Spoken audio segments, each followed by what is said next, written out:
Hey, everybody, kick back, relax, grab yourselves some snacks, and don't take off them slacks because Shifty Sunday is coming up right now.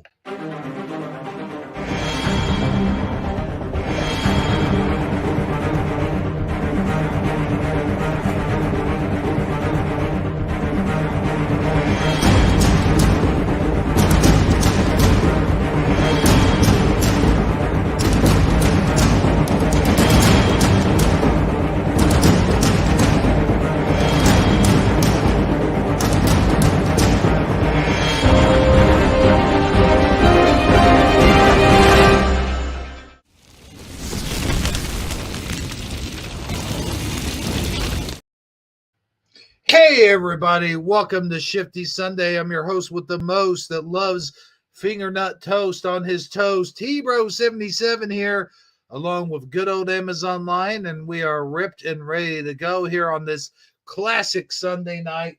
You've got, it's still daytime out there, but the weather kind of sucks, Amazon Line. What's up? What's it for all? Well, hey, what do you say? We're on this show and we like it that way. Oh, I'm just chilling like a villain. Amazon It's a Line? day off and I've been catching up with my rest from the hectic, weekend at work. And that's about it. Amazon Line busting out the rhymes. I sure did. You So, jerk. how was your week been, Hebrew77? Oh man, I gotta tell you, been a long week. It's been a crazy week. It has. It's um a gopher got into all my spinach. I mean lettuce. It's either a gopher or a groundhog. I can't. That some bitch is huge, like a big fat guy. Like I saw him like walk around the backyard, and he was right there. I should have suspected something. Something was sus, yo. I saw him and I was like, there's this great big fat groundhog. What is he doing around my lettuce? But I didn't think much of it. I thought, yeah, I was just wanting to get inside the garage. So he skidooed underneath the garage and got in. But then the next week, we got back because we didn't have a show last week. We were just too fucking exhausted. But the groundhog, which that son of a bitch, I bet he did see his shadow. He just didn't tell anybody. Got in there and ate all my lettuce. So ruined it. It's going to take another week or two for it to even grow back because it is, it does grow back. It's butter crunch lettuce, but nonetheless, that groundhog, I'm telling you, I'm going to be like Bill Murray in the movie Caddyshack. I'm going to be like setting traps and stuff. You watch. It's not going to be easy. Well, instead, why don't you just chase him down, pick him up, shake him, and tell him to give you back your lettuce? I wish I could. No, you do that. That sucker will bite all your fingers off. Yeah, yeah, I like my fingers a lot, so it was just another suggestion I was throwing out there. Well, thank you, but yeah, You're my welcome. fingers too. So that's not going to happen. But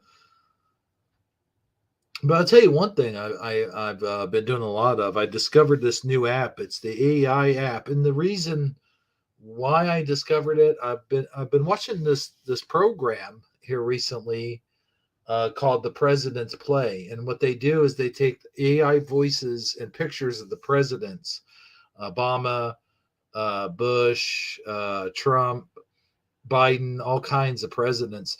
And they do this thing where they have them playing like Wii Sports or Mario Kart or just all kinds of different games. And I thought it was funny. So I thought, well, hey, why don't I, find out where this AI um, app is and see if I could do the same thing myself and So I've been playing around with it and making all these different videos and stuff. And some of them come out all right, but other ones really sound just robotic, and you could tell that it's AI.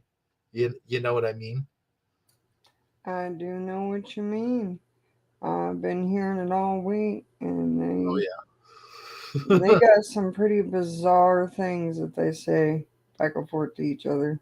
Pretty Yeah. comical. But hey, yeah. So if anybody's wondering, that's why there's so many of those videos on there, because I'm really just playing around with it and getting used to it. And the thing is, you have to type in whatever it is you say, and I think you got to type it in a certain way, and it glitches up sometimes. And by the time you get done with all that, it and you send it, you get done, you download it. It takes forever to do, and then when you do it, you got to watch an ad. So there's that, and then it glitches up, and then sometimes I'll have to do it all over again, so it'll get frustrating. So by the time I get done with the final product, even if it's a little glitchy, I go screw it, and I'll just put it on there. So if anybody's wondering, that's what's going on with that.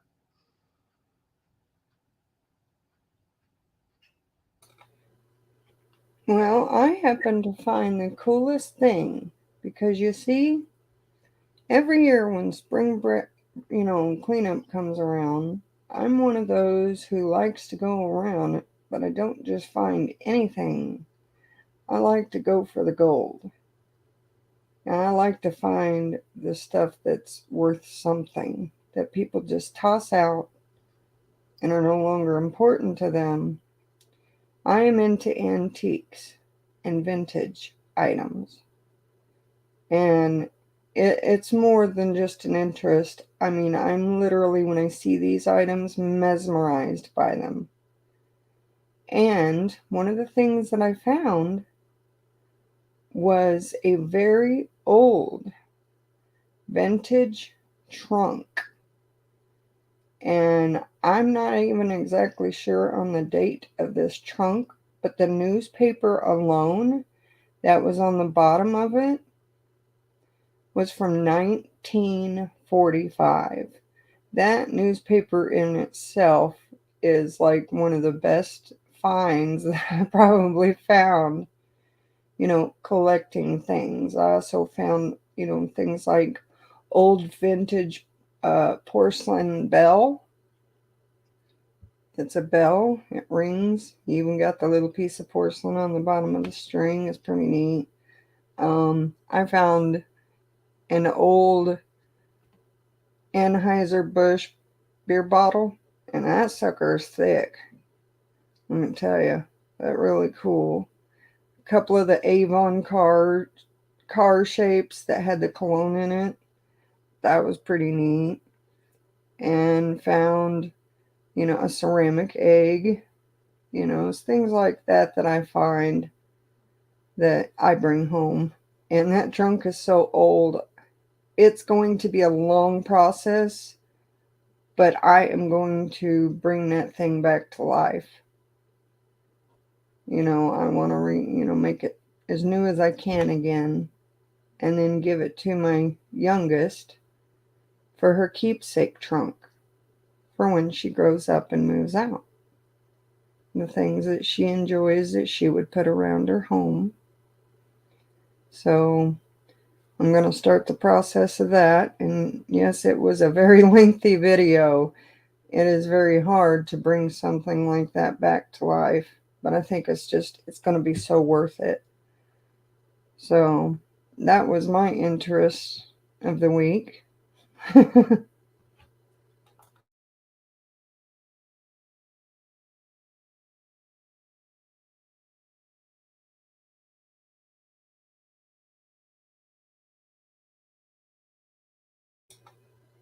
So, do you have anything that you'd like to talk about, Hebrew 77?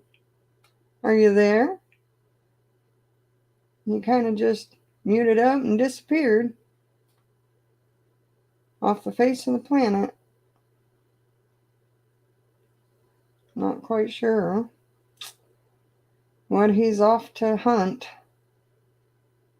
Do you think he's grabbing snacks? Maybe some tea?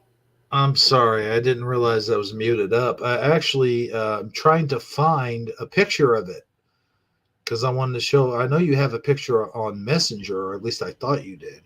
Well, I can always send one.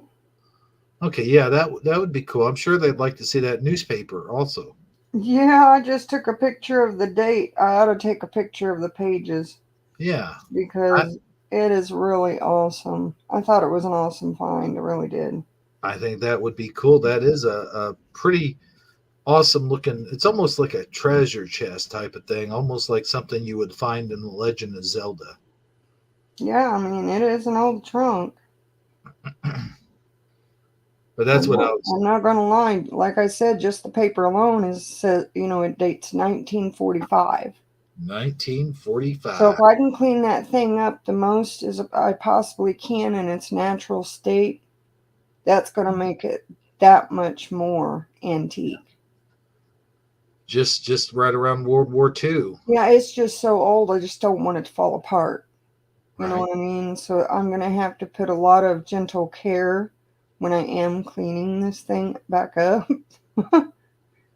Because it's to the point where if I don't bring it back to life, it will fall apart, and that's not what I want for it. That thing's been through God knows what.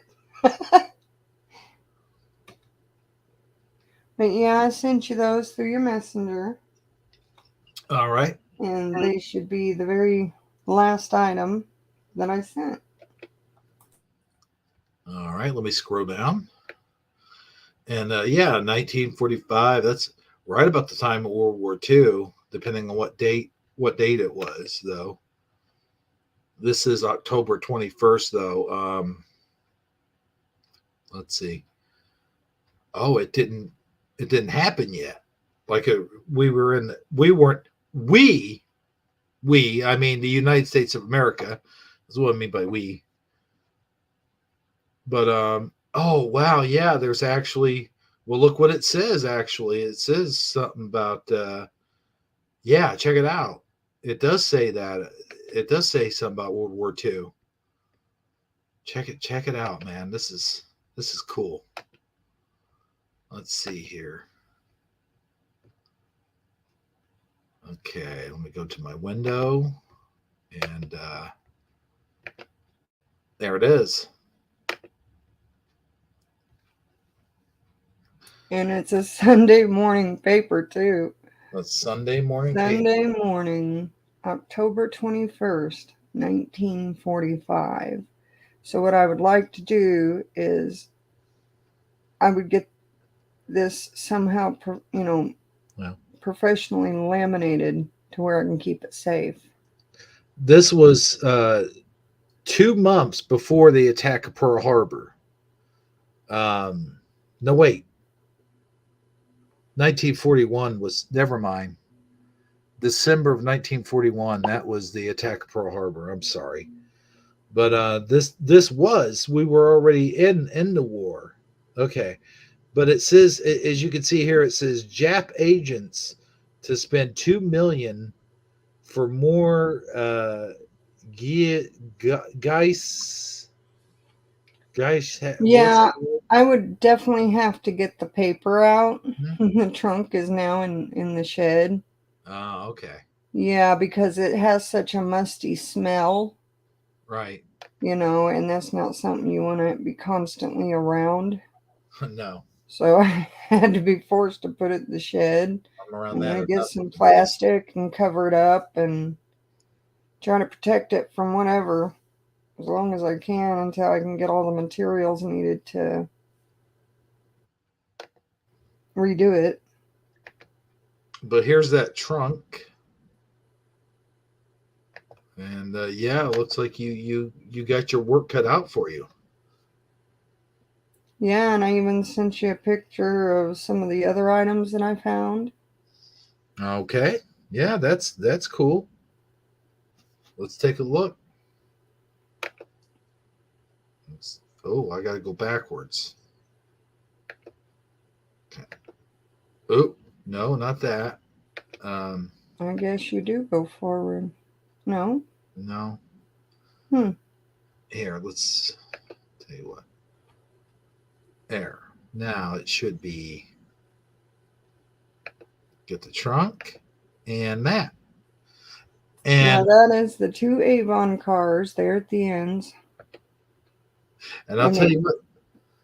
go I'll, ahead. t- I'll tell you what. These two cars. See, I had some whiskey cars my grandparents had up at their house where if you took like where the I guess the exhaust or whatever where it was coming out of, you, you take the cap off and that's where you drink your whiskey out of. Imagine drinking your whiskey out of a car. I have one. One was a Ford Model T, and that one's not in too good of shape. I've taken off like I think the back of it broke or something. The cork broke out of the back. Yeah, I'm beginning to think the one that's gold. See how it's chipping off? So I'm not exactly how much, they'd be worth since it's not in the best condition. But it's one of the ones that they put out there. It's the gold one, gold Mhm. plated type. Now those are perfume bottles, right, or cologne Cologne bottles? bottles, yes, through Avon Wow, from years ago. Then, of course, you see the bell with the bird on top. That is old porcelain. I can always tell because I was one of those kids who used their senses to touch everything to learn the world around me. So I know the difference of how old porcelain feels compared to the newer. hmm. And then, of course, I found the ceramic egg. Hmm. Those aren't cheap. So I thought it was cute. Go along with like Easter holiday or whatever. And then I found the Anheuser-Busch bottle. That's going to be worth a lot of money Yeah, considering what's going that on sucker's old. I now. mean, not as much if the liquid was still in there and the cap was still on, but Oh oh wow. well. Huh. Well, no. Here's the thing.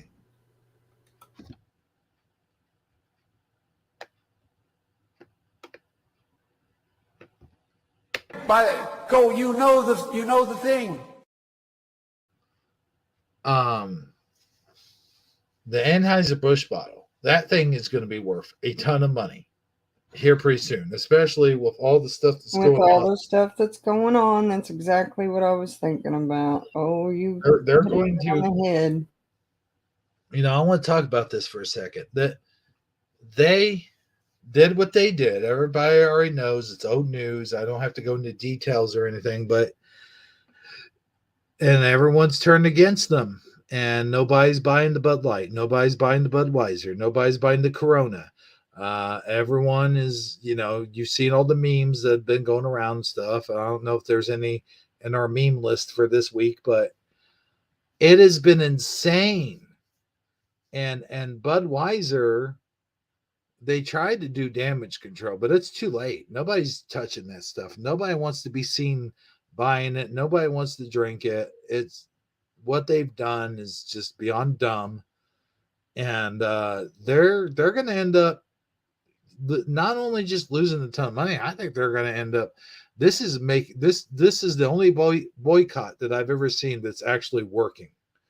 You've seen like a ton of boycotts, like for Nike and for Gillette razors and all these other companies that have gone woke over the years that have tried to replace like actual people. I'm not saying that those people aren't people, but they've been trying to replace them with trying to replace women, trying to wipe out women's existence basically by you know whether it's them participating in women's sports or taking over their restrooms, their privacy, uh, taking over their achievements, the endorsements from all these other companies. They're going to lose. They don't understand. Women and women don't like this stuff. They're upset about it. They're mad and rightly so. And uh, this this truly came back and bit Budweiser in the ass. I'm sorry, but it did. And they're getting every bit of what they deserve, in my opinion. Yeah, that would have been my guess. Like, why would they throw this out right around this time? They Yeah. probably, just cut Anheuser off out of their life completely. Yeah. And they've just thrown a bottle out that's going to be worth a pretty penny. But that's okay. Yeah. I'll take your pennies and make them mine. Yeah. You make money off of it. Hell yeah. You And want to toss that I'll stuff? Okay. you're making money off of it. And I'll tell you what, that includes stocks. Like anyone that has any kind of Budweiser stock or anything, they're going to be making a ton of money soon. I guarantee you, because their Budweiser stock's going to plummet. Right. It's just, yeah. So if you got Budweiser stock, you know what to do. You better sell it. Sell it quick. I'm But I not. also, like to collect other items that like decor for the home, things that might be perfectly good. Yeah, I like the cars. That's my favorite. I Yeah, that's like the pretty car. neat. Eventually, I want to get a cabinet so I can better protect these items. Right. You There's see, that's this. a vase that I found. Very thick, very solid, not painted over. Hmm. The inside is just as lumpy as the outside looks, on both sides. So I thought that's pretty neat. I'm a vase person. I love flowers. I know you do. I So, think I think you love flowers and animals more than you like people. yeah, you got that right. So And there's some that one. more Is there natural order of things, nature and animals. a couple more items here?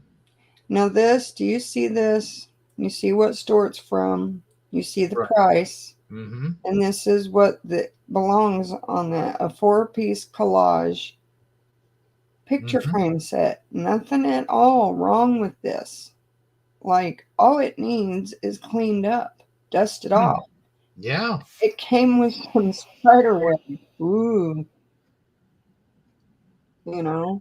It was even still screwed onto the box, not a single thing wrong with them. This is like from some poor guy that just got a divorce. As he was buying the picture frames, he was about to put his family For the family, of pictures the family. of the family in there. And then like his wife said, "You know what? I'm taking the kids, I'm taking the money, I'm taking everything." And he's like, "Oh man, I got all these new picture frames. What am I going to do with them?" And the memory is just too painful for him, so he just threw them out. Just couldn't stand it anymore. That's a heller scenario. I know, right?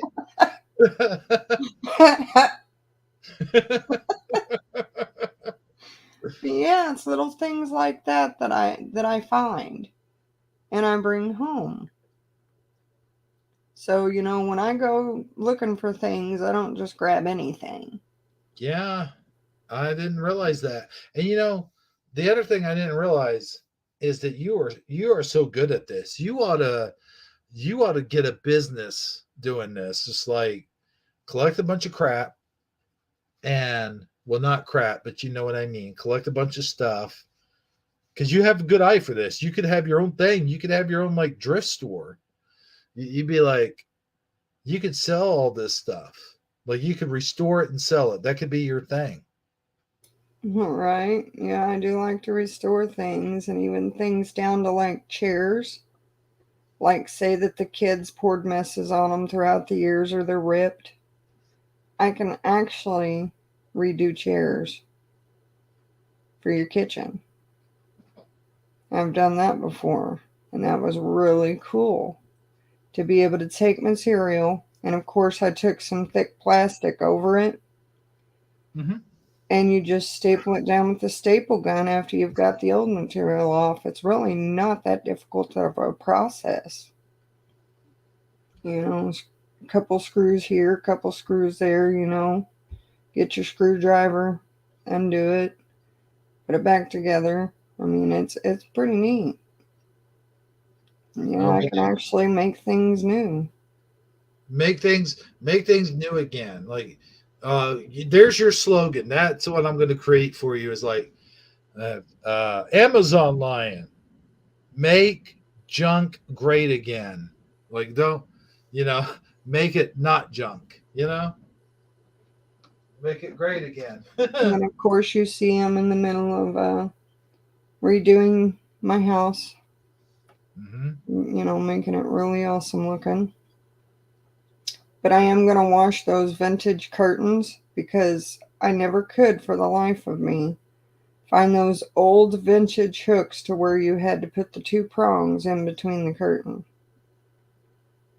So I'm looking up, and I see we only got 2 viewers, and then I go to Right. my 3 viewers now, and then I go to my phone, and I click my bell, like you know how you get notifications. I click my notifications, and I'll be darned, Brian McFarland is live right now. So you know what I got? Uh-oh.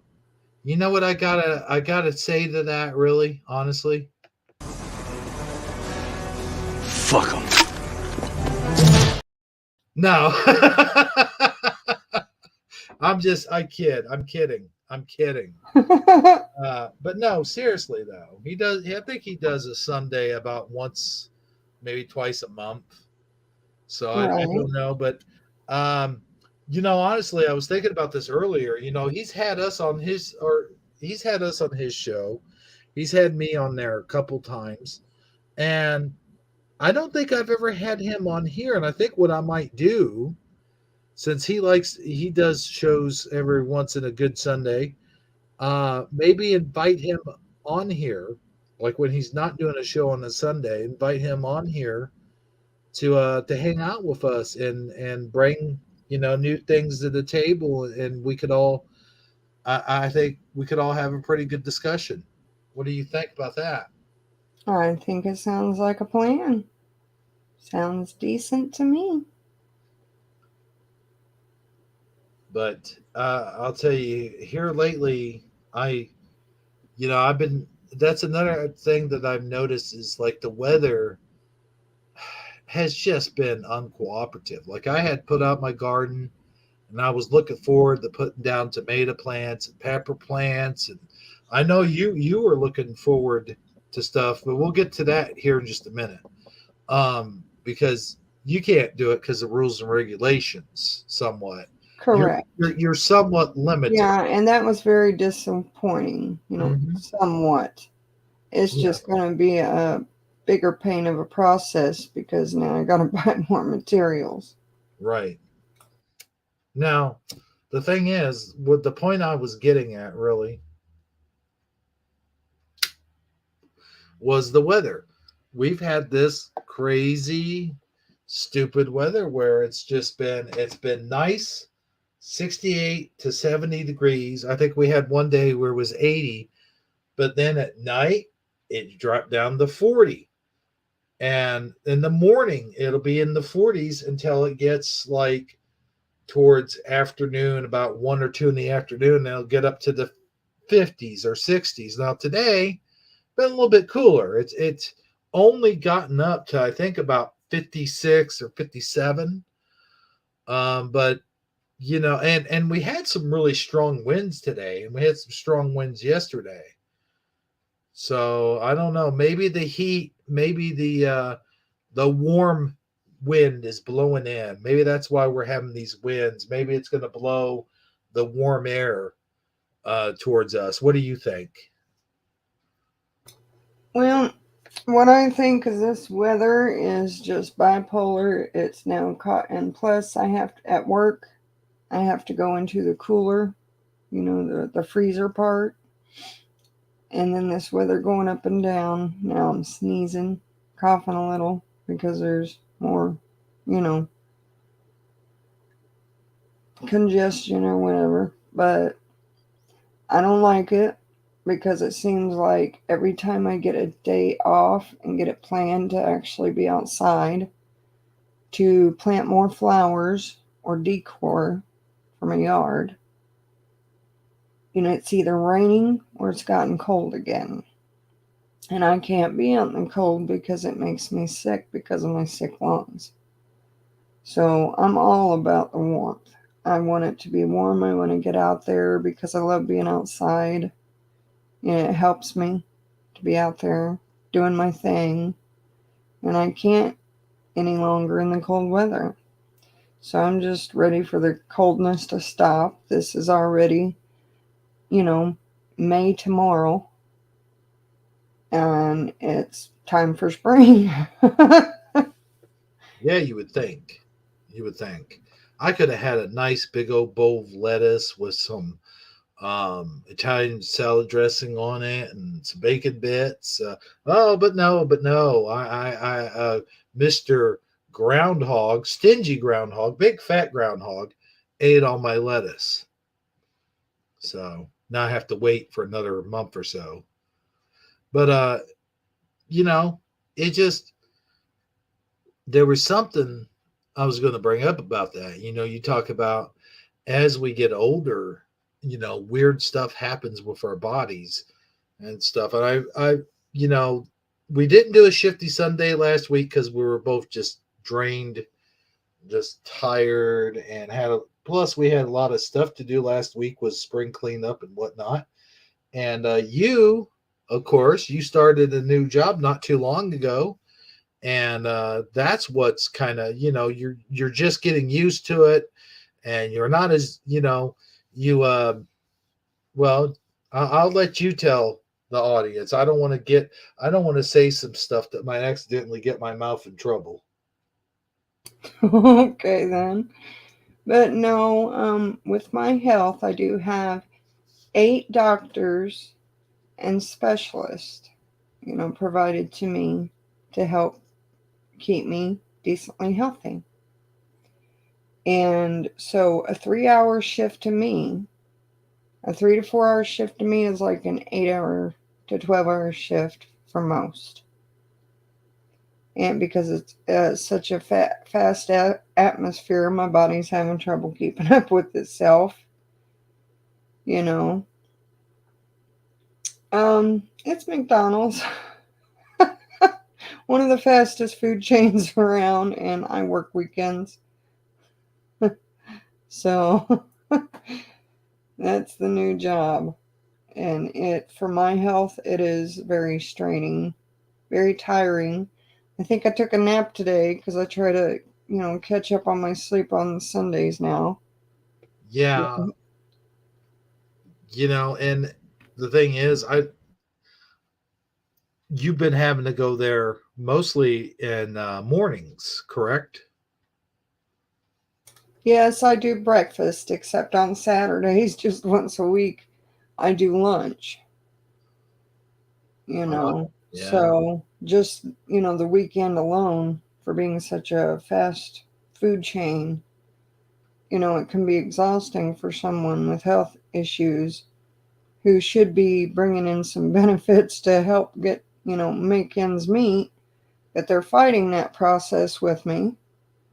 Right. So, I'm forced to go back to work because, I mean, what mama wants to say, hey, yeah, let's go sleep on the streets because I can't pay the bills. And it's just and that's why we didn't have a shifty Sunday last week. And also, this getting up at 4 in the morning stuff, you work all day, and then I'm just like, I can't explain it. I do. I Here's even come home afterward and I'm cleaning and I'm decorating and I'm gardening whenever I can. And a lot of days there's not a nap I can get in. So yeah, I think I took a 5 hour nap today. I mean, that's how exhausted I was. I had to catch up on some sleep too because I've been getting up at like 4 in the morning almost every day and just not really getting any naps in and stuff. And that's the stuff that I'm used to, but not anymore, you know. So I just felt drained the last couple of days and just had to. I took a long nap today as well.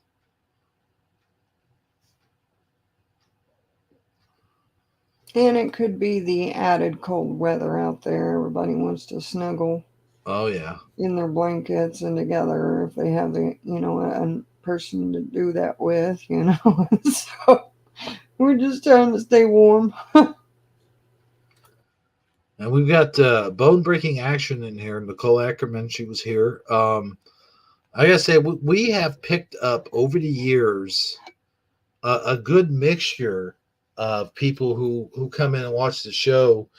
I mean, the show mainly at the beginning was Mandela effects and just weird stuff, and a lot of politics was kind of thrown in there a couple of years ago. But we have met some interesting people. We've had people from all walks of life. Bone breaking action didn't even know what the Mandela effect was, let alone believe in it. And now I think we've got him. He kind of believes in a little bit. I believe. I'm not gonna put words in his mouth. I'll let him say it. And then we had people like Keith's dad. That's another one that he's not even Mandela affected in the least tiny bit. He came in because me and Saji were doing a political thing where the presidents, I think, were having a political debate at that time, and he came in. He watched that show, and then we became friends, and the rest is history. But you know, besides the Mandela affected community, you have flat earthers, you have spiritual believers, you have just all different kinds from all different walks of life. And I brought in a lot of people who are interested in the stop motion movies as well. And I brought in it's just a whole mixed bowl of Chex Mix, and I like that. I like the diversity, you know. Yeah, I was sitting here reading Nicole Ackerman's comment. She says the only fast workplace that has more customers at it than McDonald's is Chick-fil-A. And she wishes me the best of luck and that it's got to be hard. And yeah, I'm not going to lie, with these health issues, especially in my age that goes with it and going through the change and all that stuff, it's like I said, I got to sleep it off some days. 'Cause it's exhausting on the weekends. It's just boom, boom, boom, boom, boom, and you got to move and fast forward. I remember the first weekend I did because I got such damaged nerves in my feet that on that fifth hour, my toes were curling. They were literally doing their own thing. And I still had to move, and fast forward through Yeah, that pain. I'll tell you, it's been many years. I used to work at McDonald's. It's been quite a few years, but I imagine it's just as fast paced as ever. And when I did it at that time, I was in my, I'm gonna say, 20s.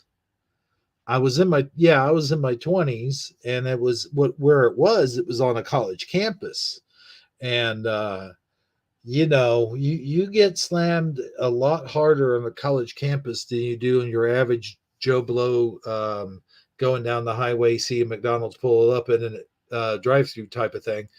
But that was one of the actual perks, is we didn't have a drive-through. We were just strictly inside business only. And I don't even know if they're still around anymore in the student center. And if they are, they would have been one of the ones to really make it during the what. And but yeah, I remember so much of that job. It was so fast paced, as you mentioned, but I had it. But once you have it down and you have it, then you have it. I mean, it's not Right. That's what I'm going to like. that It's hard. just like memorizing everything, but I'm always getting complimented on what a great worker I am. That's the way I've always been. I take my job seriously, and that's just the manner I carry when I'm at work. Here, You're supposed to be professional there. You're there to work, to get paid, do your job. I'll You're tell you not there what. to have fun. I'll tell you what is kind of cool, and I think we should share this with the audience. Is before you and I got back together years ago. Uh, we actually worked at the same Burger King together. Yeah. And I know that you don't remember a whole lot of it because something happened to your head, your memory, you know? Yeah, my brain was bruised during Yeah, strokes and heart attacks, and just a lot of chaos, I guess, damage to my brain. And some things I did forget, that can happen. right. And sometimes slowly I'm gaining flashes of memories back, that I carried before that I don't carry now. So that's Well, one of the things that I don't remember. this can happen when when you've suffered a stroke like you have and other stuff, but you've had a lot of trauma, in your lifetime, and I'm sure that did not help when you had your stroke with your short-term memory. No, because what happens once you've gone through trauma is your brain actually trains itself to block things out to avoid further trauma. It's a way of keeping you alive. Your body and your brain, they work together. But sometimes they don't. And that's Correct. what's, Yes. part of what has happened with me is my body and my brain don't want to work together.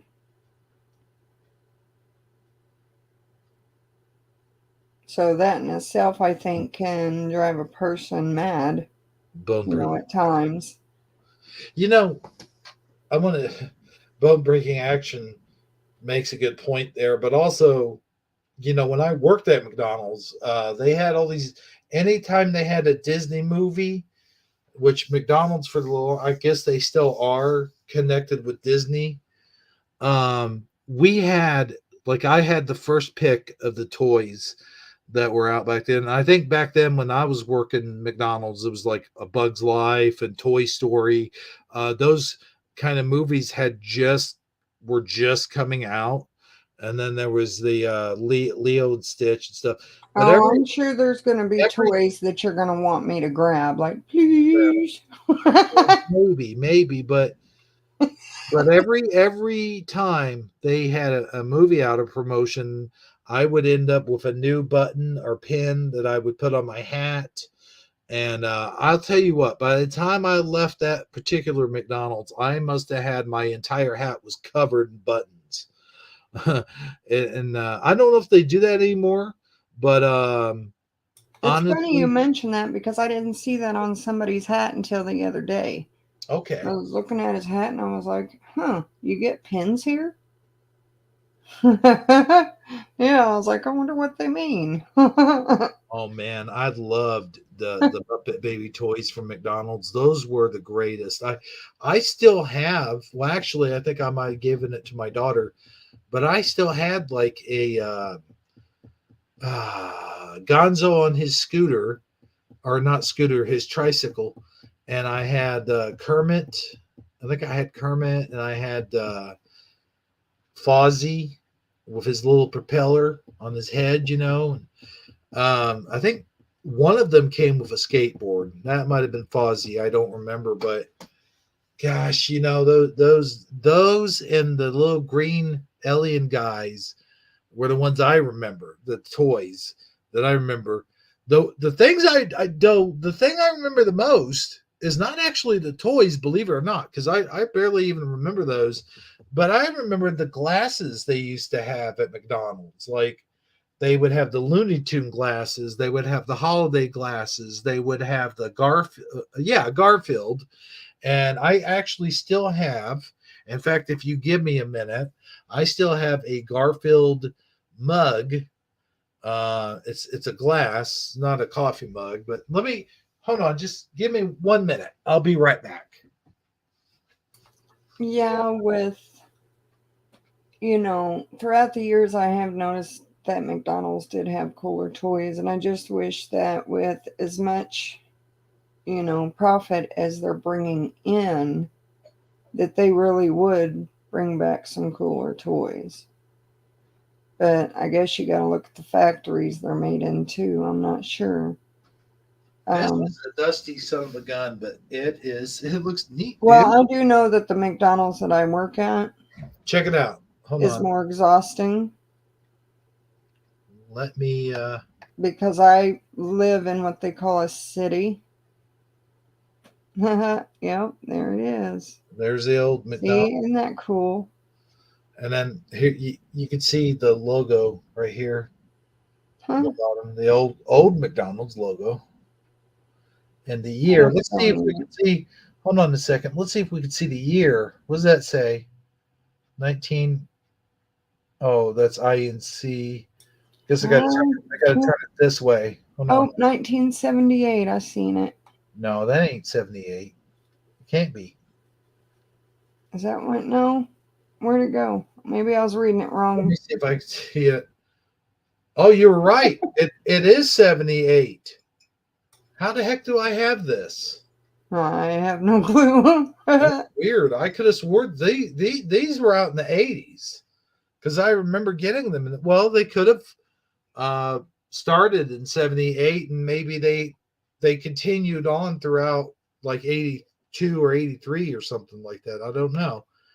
Somebody get on that. Can we get somebody to Google that and see if when McDonald's started the Garfield glasses? Because I could have swore being a little kid and collecting these. I can't believe these. This says 78.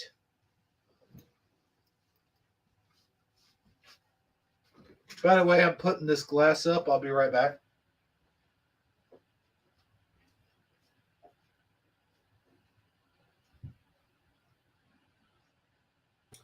But yeah, like I was saying, I just know that the job that I have, can be exhausting.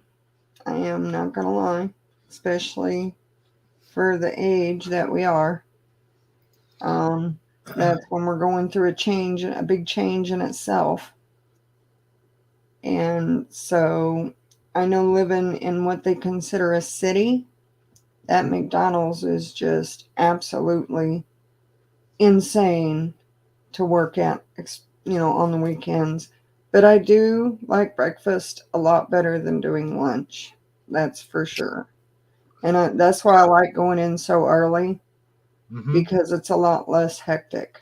Oh yeah, I remember when I worked at Burger King. Uh, that was my hours. Like from I had to go in at 5, and I think it was 5 in the morning or 5:30. I think we opened at 5:30 or 6. I think maybe it was 6. But yeah, we would it was so easy. Like we would get one customer here, one customer there, one or two, and then there would be like 5 or 6, 10 or 12 later on, and then it would just Yeah, slowly and build just up. making sure the restaurant is stocked for the day, you know. That way you don't have to go back and keep collecting items. Now I remember when I started over at Burger King, they started me out as a guy who was just I would go in early in the morning and clean up the parking lot, take out the trash, and then I would go inside and I would have to empty the grease, all of the grease, and put them in the thing, and then clean out all of the fryers, and I would clean them out, and then you'd have to put shortening in there, and this is why you had to do it early in the morning. That's why I was in there at 5, because you have to allow uh, an hour or a couple of hours for the shortening to melt and to get to that temperature. Um, but I remember, man, being so scared that I was gonna one of those days, because what you got to do is you go underneath, and there's a hose underneath, and you attach your hose where the grease is going into the bucket to that little hose hookup, and you attach that, and then there's a switch, you shut off. Now the fryers are all shut off and they've had time to cool down and stuff, of course, but there's been times though where I had to do it while the grease was still hot, and I've been so scared, man. I was like, man, this stuff's going to splash on me. I'm going to become the real life Two-Face, or I'm going to burn my uh Kim Dong John off or something. I was just so they give you an apron, and it's a big um, rubber apron that you put on. They give you the big rubber gloves and stuff like that. But man, I mean, just one little splash, you could burn the whole half side of your body. I mean, that stuff was scary. But anyway, so never really had any major incidents. And then I asked if I could do some more responsibilities. Now, here's where I effed up, right? I actually asked for more responsibility. And when they gave it to me, I did good the first 6 months or so. But then after that, I started to get overwhelmed because they just kept adding and adding and adding and adding and adding. And then, that's one thing about me is when I have a job, I knuckle down, I work my ass off. But after, if you delegate responsibility to me, the more responsibility to me, the more pressure. I don't do good under pressure, and I tend to fold under pressure. And that's what was happening. That was eventually led me and another manager to butt heads at that time. And that's what happened with that job. But everyone else there liked me.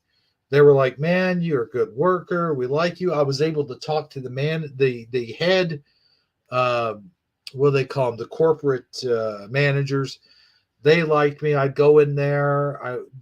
We'd tell each other jokes, and I mean, everybody pretty well liked me, but this one particular manager, and he was like, "Well, you're not getting this clean enough, and you're not being fast enough on the line, blah blah blah." And he kept just every day, just kept adding one thing on another to bitch about. And finally, one day, I said, "You know what, dude? I'm getting tired of your crap." I'm like, everyone else here likes me. It wasn't until you got here that all of a sudden you decided I started failing at my job. I'm like, I'll tell you what. And I made a deal with him. I said, you let me finish my job for today and give me 2 weeks. I'll give you 2 week notice. Let me work here for 2 weeks. And then I swear to God, you won't have to fire me. I'll freaking quit. And when my 2 weeks was up, I was out that door, buddy. Goodbye. See you later. Give me my damn paycheck. I could not stand that guy.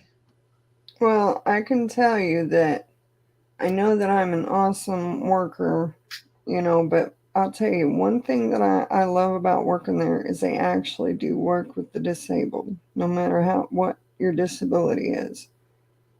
And, the manager will even ask, how are you feeling, about the hours, and what you're doing, the area you're at. Mine is, of course, grill.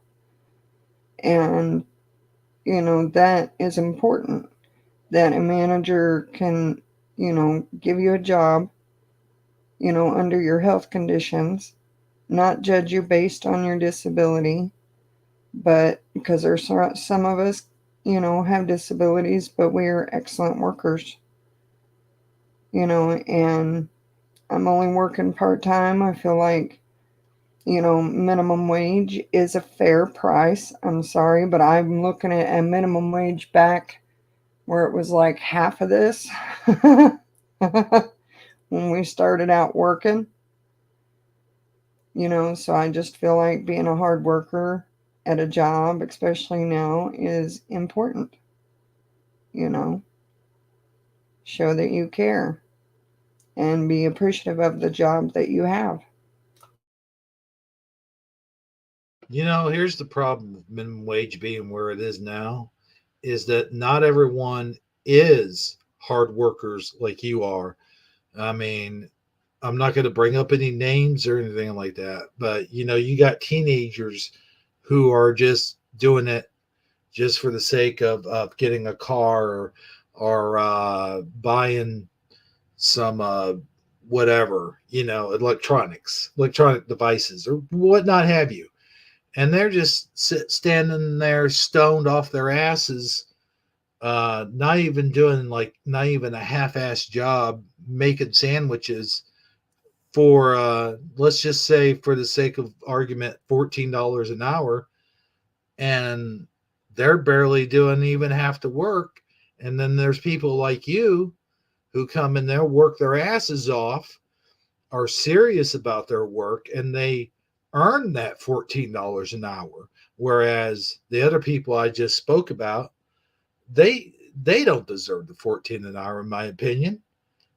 And that's just the way I feel about it. You do, because you actually probably go behind those people and do their work for them. You know what I Well, mean? I don't so much do the work for them. I'm more of one of those, as I understand not everybody's going to be a great worker, and I've just accepted that if they aren't able to keep up once I've got my area caught up and I clean up my area, then I go see if I can assist someone else because I'm a helper. I'm always in helper mode anyway. That's always Right. been me.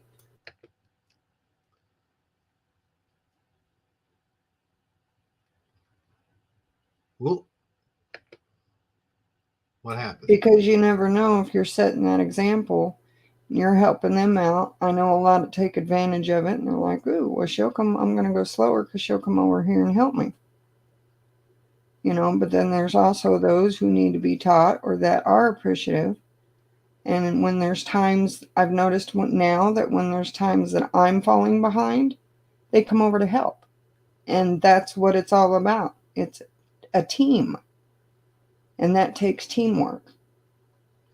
So Washington is now signing into law one of the worst assault weapons bans that we have. Okay, so the first thing tonight is a video, and it's, I know you guys have probably heard about this, but they have banned assault weapons, and I think it's the DC area. I'm not sure, but they have stricken. They have made this into law. This is not a bill that's sitting on the steps of Capitol Hill. This has been made into law. They have banned the sales, ownership, and distribution. I mean, distributing of assault weapons. I think I just, I think I just made up a word. Distributing.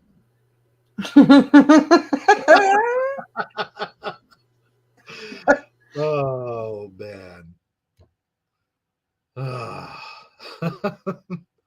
But anyway, no. Back to serious business here, folks.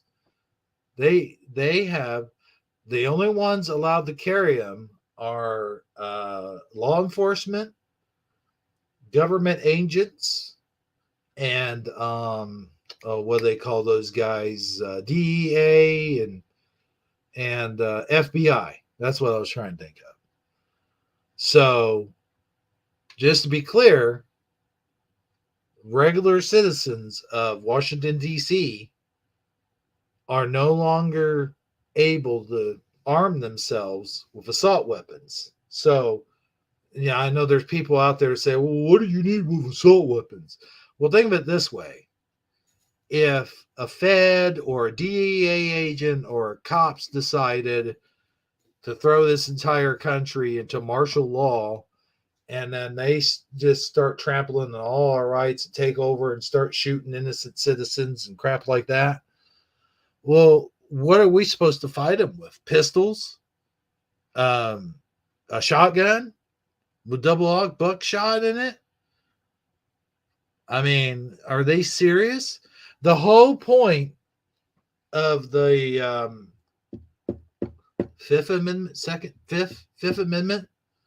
is to bear arms. And what bear arms means is that if a tyrant, any kind of tyrancy comes and tries to take over, we will have the means to defend ourselves. And also, what that means is our arms have to be equal or or more to that of whoever is trying to take us over. So that is why we need assault weapons, because of that reason. And that's why we were given the right to bear arms in the first place, to stop tyrants. So anyway, this video, you'll see exactly what I'm talking about in this next video. Yeah, this button here. There we go. Okay, make it big. And I'll mention the guy who put this video out here in a minute. Into law one of the worst assault weapons bans that we have in the entire nation. So let's talk about this. Okay, there's his intro. Armed shoulder. Real quick before we jump in this video, I want to thank one of the sponsors of this channel, which Scholar, I believe. has amazing Scholar. knives. They have high quality. Now look, this guy's selling knives. So I carry one every single day. if anybody wants to buy a knife, and recently they released a new line of knives. Some of those look kind of cool. And right now, if you go to their website and you Kershaw Knives, you can get free shipping on orders of $100 or more. Oh wow! And also 20% off of your order if you use the code 20Scholar. So go check them out. There you go, guys. Code, and thank you again to Kershaw You Knives. got a discount on your As I mentioned in the intro, knives. In this video, we're going to be discussing the horrible assault weapons ban that the state of Washington is now passing into law and is going to be signed into law very soon, if not by the time I release this video. This gun control law is one of the more radical pieces of gun control legislation that we've seen pass in a very long time. And this assault weapons ban in the state of Washington goes beyond what the other state. states have already I'm sorry, I said it wrong. It's the state of Washington. The state of Washington. I said Washington, D.C. Oh boy. Passed like the state of California. In this video, we're going to be breaking down House Bill 1240, what it aims to do, and what responses will happen now because this bill has passed. Now, the first section we're going to look at is Section 3, and that's where you're going to find what this law will prohibit. It states in Section 3, no person in the state may manufacture, import, distribute, sell, or offer for sale any assault weapon except as authorized in this section. So that's nice. You can't even sell them. You can't own them. You can't even, what if you're a collector? You know what I mean? Like, you don't necessarily have to even, like people say, well, you don't need assault weapons. No, but what if I like to collect them? You can collect old assault weapons, designer assault weapons, expensive assault weapons, and just be a collector and just have them in your cabinet. You're not even allowed to do that. That is going to be the general assault weapons ban in the general language, which will prohibit the sale, manufacture, distribution of so-called assault weapons. Now, of course, there is going to be some exemptions from the language of this law. Those general classes of individuals that will be exempt include law enforcement agencies, law enforcement officers, military branches, and those people employed in military branches, and then also their military branches. I forgot about that one. There is that grandfather mechanism. But the average law-abiding person under this law will no longer be able to purchase any new so-called assault weapons. So now let's jump back to the definition section. Now that we've seen what the operation of the law is, we need to look at what the definition of a so-called assault weapon is. And you can find that in Section 2. One of the first things you will see in that section of the bill is that it creates a list of make and models that they are specifically going to target and call so-called assault weapons. I like the blue light in his studio. Yeah, it's pretty neat. We need a studio like this. In the Washington bill, they have expressly named 65 makes and models of firearms that are now going to be prohibited from being purchased, sold, distributed going forward once this goes into effect. Now, even in this list of makes and models, there are broad classifications. For example, they have all AK-47s, all AK-74s, all types of AR-15s, M16s, M4s, I like anything the that AR-15s. resembles or similar to those types of firearms is going to be classified as an assault weapon. Now, after the law says that they're going to prohibit specific makes and models, the Washington bill then goes on to do something similar to what California did once again, which is define specific firearms based on their characteristics. First, any semi-automatic rifle that has an overall length of less than 30 inches is now going to be an assault weapon and therefore banned from future sales. What? In the next portion of this law, they have a conversation about parts and combination of parts that are now going to be considered as so-called assault weapons. This is where you start to see the state of Washington in this law go beyond what other states have done. Under this language, even a combination of parts cannot be. What about airsoft guns? You think they're going to ban those too? I don't know. That'd be like them banning, the Anheuser-Busch bottle. Okay, then. Well, it could be used as a weapon. The glass is too thick. that could never be used as a weapon. It's too feminine. Well, and as a reminder, I will have to step away at 9 o'clock. 9 o'clock. Moments. Gotcha. Purchased and your possession of these parts could be used against you to say that you are using them to convert a firearm into something that is a so-called assault weapon. So you can't customize your guns now. Conversion kit, part or combination of parts, right, from which an assault weapon can be assembled or from which a firearm can be converted into an assault weapon if those parts are in the possession or under the control of the same person. So again, even parts, combination of in parts, the state of kits Washington on their own are defined as so-called assault weapons under this bill because the state says that you can then use those parts to modify a firearm. This is important because this bill bans the future sale of so-called assault weapons. This bill defines parts and combination of parts as assault weapons, and therefore, under the language of the bill, even the sale of parts will now likely be illegal. The next part of this law is going to be the characteristics ban. This is just plain, simple tyranny. This is just, they are just taking the Constitution, wiping their ass with it. I mean, this, seriously. First, our freedom of speech, and now our right to bear arms. I mean, what else? And it essentially says that semi-automatic centerfire rifles with a detachable magazine and any offending feature now will be considered as an assault weapon. California has similar restrictions, but the state of Washington learned from a state like California, learned from the gun laws in California, and therefore the state of Washington went in and plugged even the holes that we have in the state of California.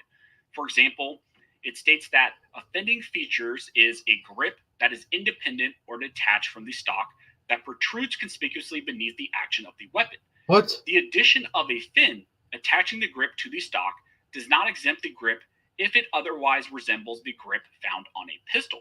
So what this bill does is that it even bans the use of fin grips. Then the bill also bans the use of any. They just don't want you customizing your guns. That's crazy. You can't have any kind of grip on a pistol. You can tell a pistol's not a friggin' assault weapon. This is just moronic. Forward grip from being used.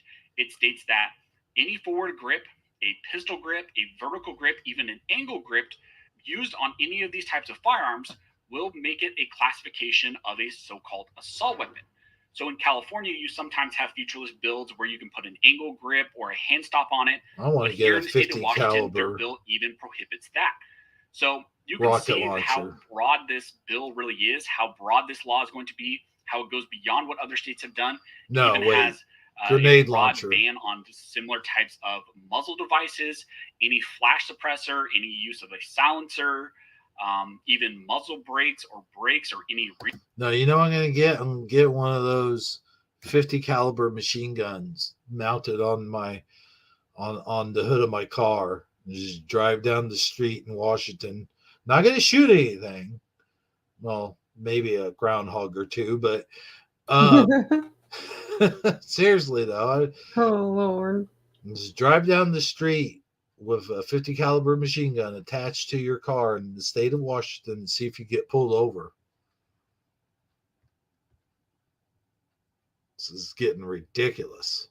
Recoil compensator are also prohibited, which again is beyond even what California did.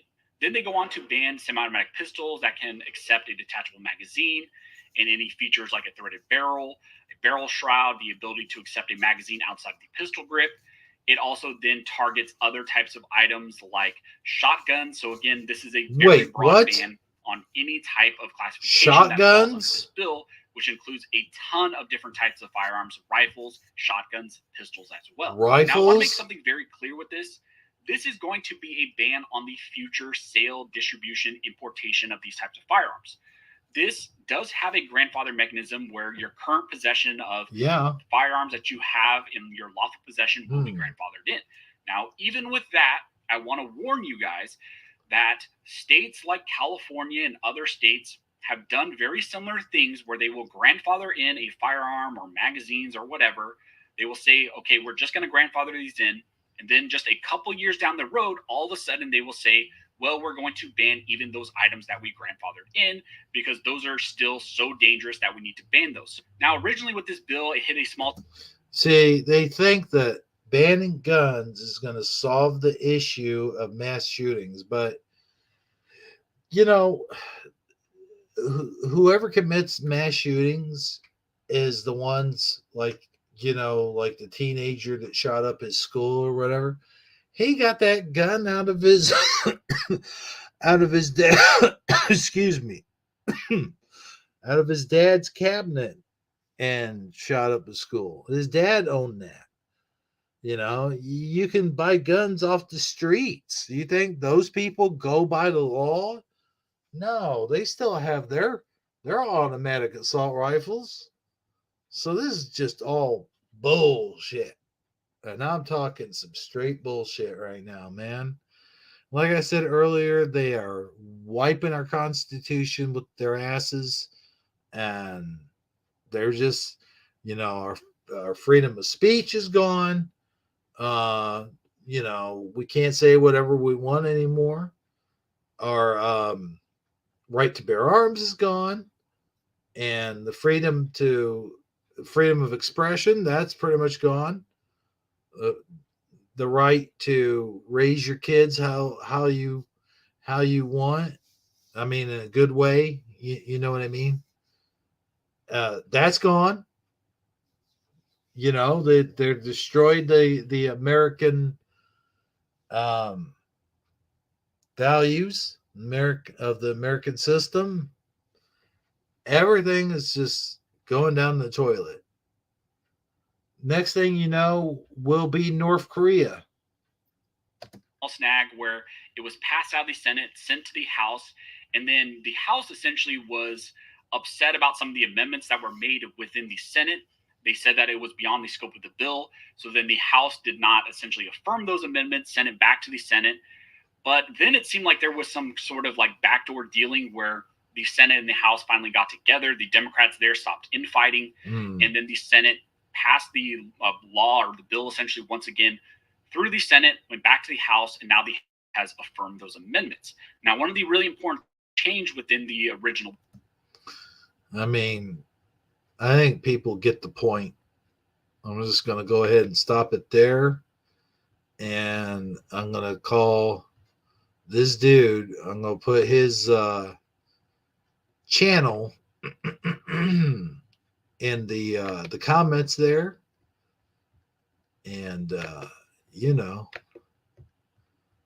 there's some really, you know, crazy stuff going on. I just don't like it. So. Well, I mean, I always just know that ever since I was a little girl, I always knew that things were going to get rougher and rougher out there. Yeah, it's darkest just before the dawn. It. It's darkest just before the dawn. And that means things are going to get worse. And, you know, I think it will get better, but it's going to take another year. We're going to see when the tides change, you know, either Sleepy Joe. Well, he's not going to get in there again. There's just no way. People are done with that old dirtbag, and it's going to come down to Trump and Santos or DeSantos. It's going to come down to those two. Trump is not going to go to jail for anything. They're not going to get anything on him. He's going to be exonerated, and this campaign's going to get on its way, and we'll see what's going to happen in the next 4 years. Either way, Sleepy Joe needs to go. And there's even a thing where they had him, they called his bullshit out. And I forget where it was. I had an article, but they were talking about, they gave him an ultimatum and said, you either take a cognitive distancing test or, you're not going to be able to run for president.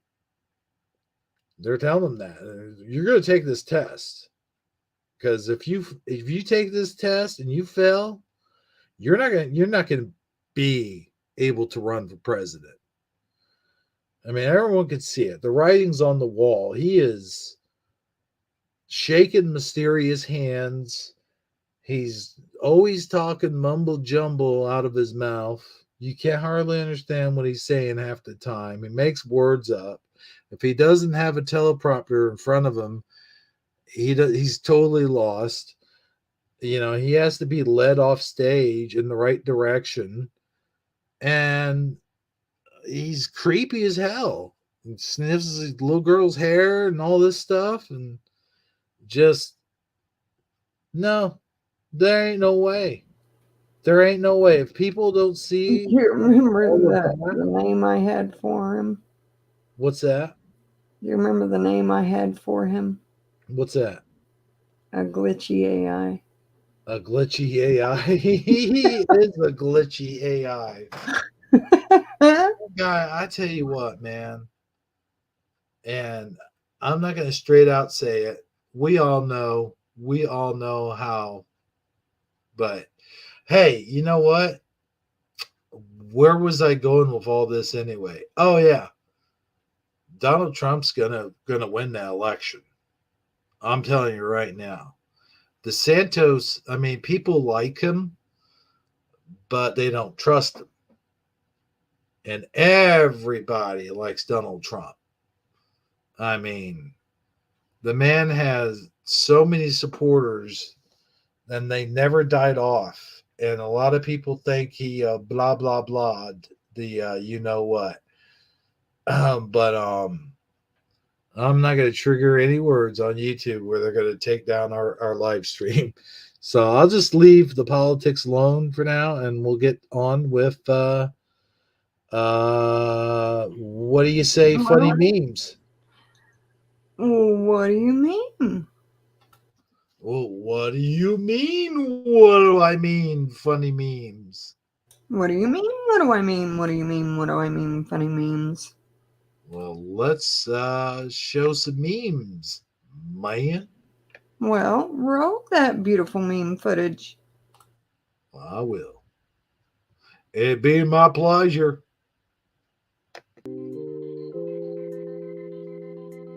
Oh, yeah. Gotta have the meme music jam, Okay. There we go. Clap your hands, everybody. Everybody, clap your hands. Okay, let's see here. Getting down to the memes.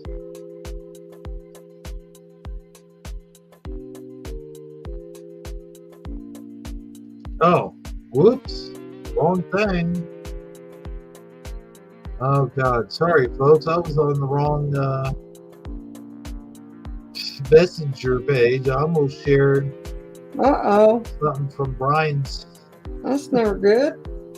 Group. Yeah, no, that would have been bad. Ooh, we got a lot on here.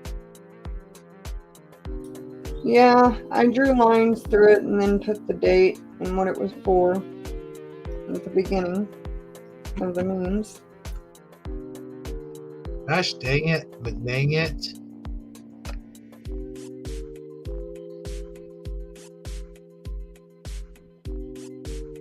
Those are gifts. Where's the memes? Okay, I believe these are them. The first one is a little bitty doggy. Yeah, I've got it.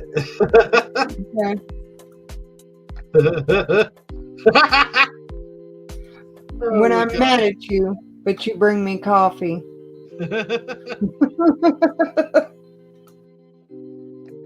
Oh, that's a good. I'm sorry I referred to reading as spreading book cheeks. Yeah. That's kind of true.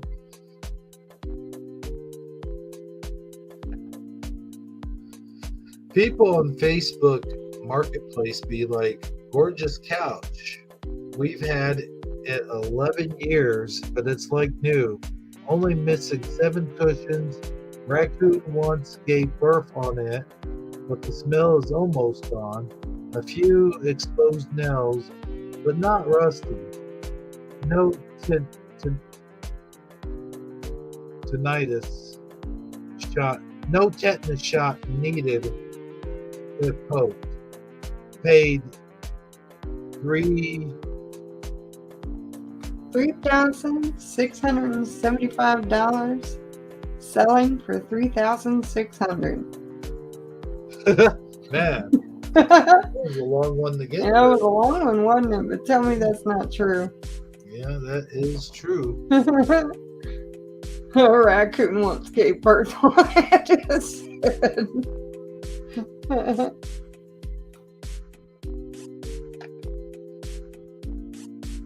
2-year-old referred to her coat pockets as snack holes, and this is what I shall forever call them. Snack holes. Yeah. I thought snack holes would fit you well.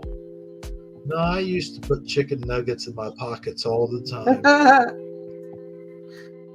Oh man, I remember when I was working at I think it was Burger King or McDonald's or both, and I'd slip away into the walk-in cooler, and I'd be stocking the shelves and whatnot.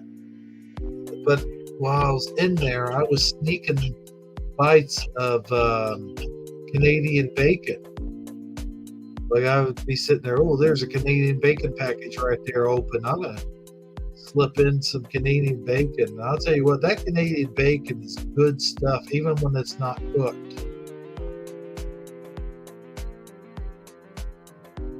Okay, let's move on, I guess.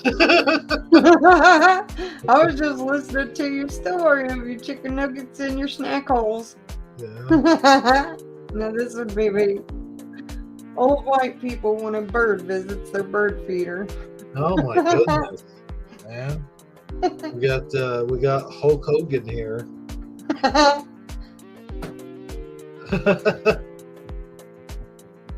Yeah, can't believe it. Oh, there you go. This is for you or your grandpa. Yeah. I think it'd fit your grandpa more. Yeah. You think that'd get him up and going? Oh, Look, yeah. See the beer in the front, and then you got the grill. Yeah, but You got a big fat horn right there. I got a question though. Yeah. How would you walk in that thing if the grill's right there where the walking part is? Wouldn't you burn your crotch? Well, they'd get your muscle tone going because you'd only be going with your arms and your legs, and you'd have to poke out your backside, I guess. Oh gosh, that would be just awful if that thing fell. Well, that's why it comes with brakes. Oh my gosh. You see the little brakes on the sides? Yeah, but still, And you the even grill, got the beer holder. I Are would you I having would beer? not I would not want to be cooking while I'm walking. I'm just saying. Yeah.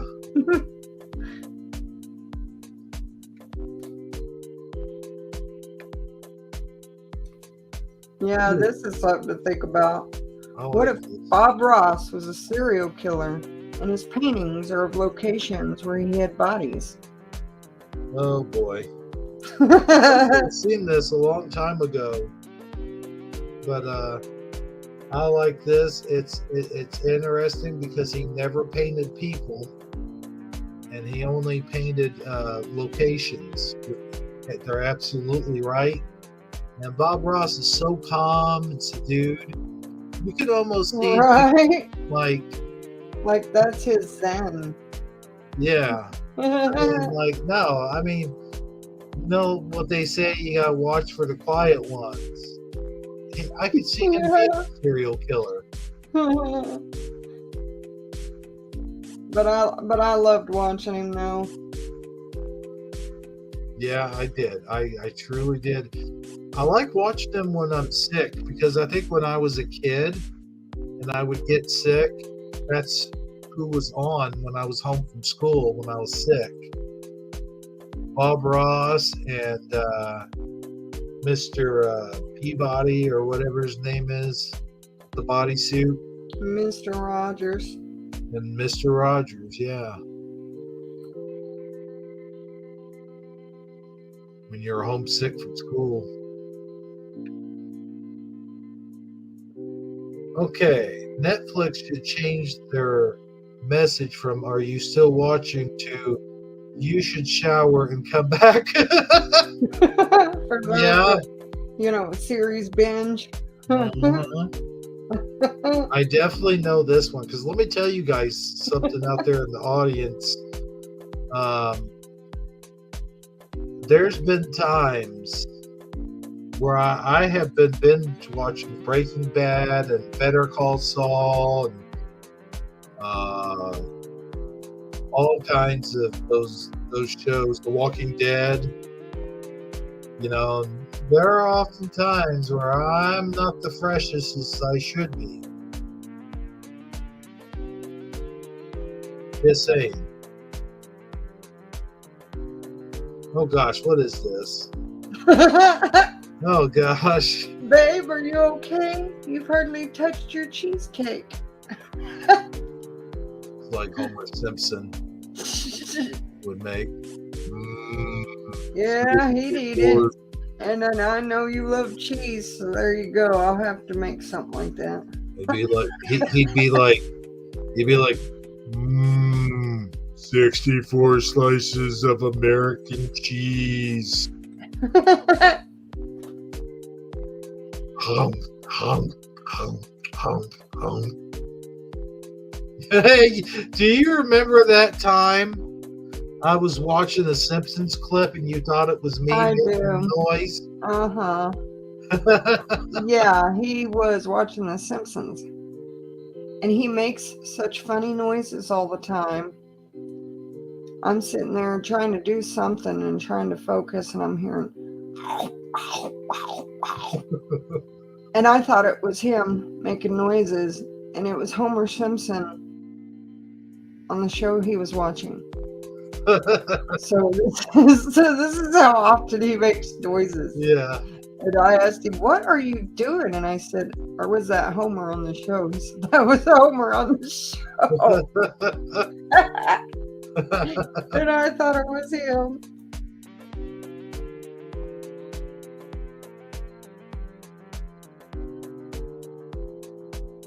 I love when the kids tell me they're bored, as if the lady standing in front of a sink full of dirty dishes is where you go to get ideas about how to have a good time. This is so true. Like they come to me, I'm bored. I'm just like, well, I can always put you to work. There's always something to do. I could use the help. Yeah. No thanks, I'm not so bored anymore. True that. Oh boy. This is definitely you.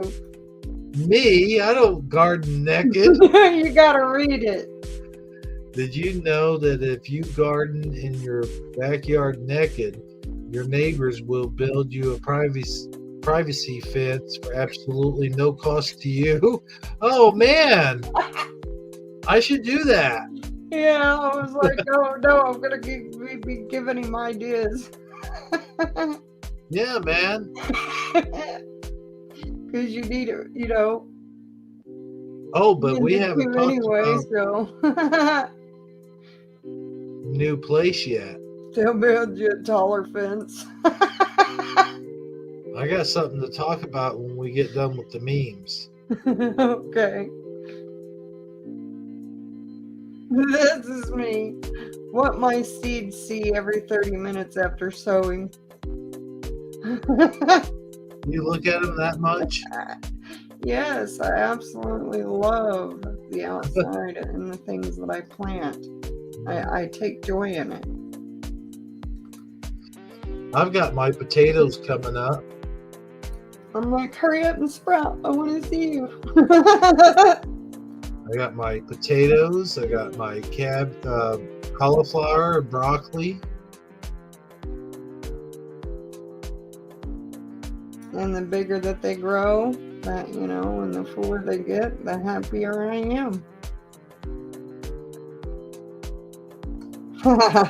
You know it's fishing season when the bobbers start blooming. Yeah, All the times everybody gets the lures and stuff stuck in the trees. done that quite a few times. Yes, sir. I suddenly have a craving for lettuce and tomato sandwich. The bacon's burning. Yeah, that's funny. He should have put more sunscreen on. Right. Got the sunscreen right there. Okay, you read this And one. the angel said unto him, Stop hitting yourself, stop hitting yourself. But lo, he could not, for the angel was hitting him with his own hands. Do you remember that game when we were kids? Oh, yeah.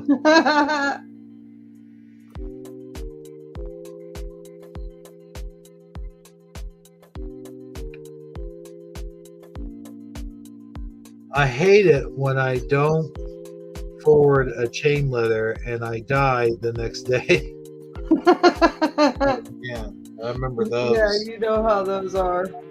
Yeah. If you don't send this in such and such time, this will happen to you. And I'm always going, okay. Like, this is ridiculous.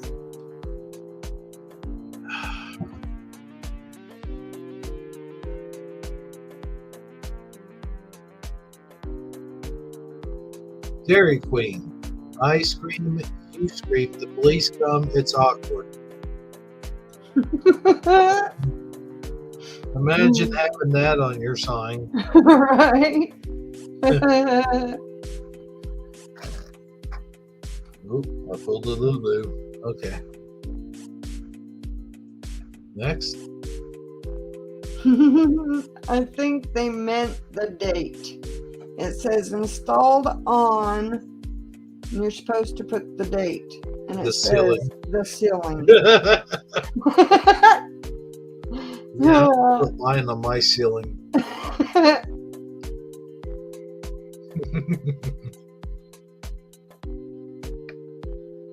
You. This is actually what the human nervous system looks like. That's And the gross. guy below says he looks a little nervous. Wow. That is bizarre. Yeah, that's everything that you are is right there. Take my hand, Peter, and don't let go. Let go. Yeah. And That'd be don't kind of let cool. go. I'd like to get some Jesus Legos. So I could would do like that set. That would be awesome. Yeah. I could do another Jesus movie. Yeah. Sorry, I'm scratching my ear here. It's irritating. Ha.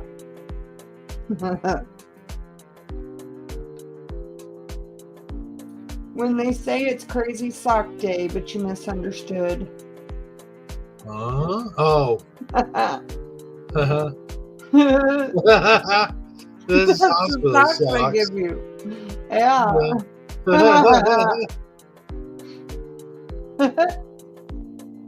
Now, this is what I put in here.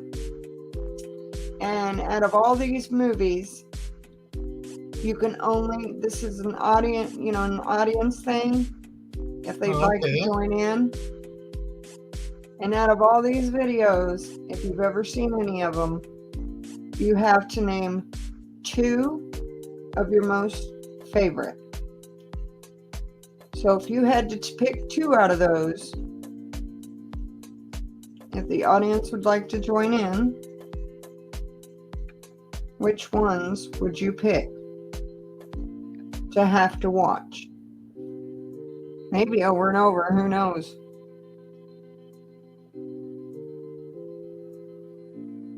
Well, we don't have much of an audience, so Right. it'd be between Bone Breaking Action and us, I guess. We can pick 2. Yeah, you could pick. So look through those.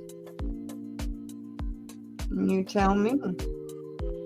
We have Mrs. Doubtfire, Mr. Nanny, The Mask, Small Soldiers, Blank Check. What is that? The Wizard? The Wizard, yeah. 3 Ninjas, Problem Child 2, Teenage Mutant Ninja Turtles 3, and Ernest Goes to Jail. Now, what's the rules again? Pick your top 2 favorites that you would watch out of all these. Oh, okay.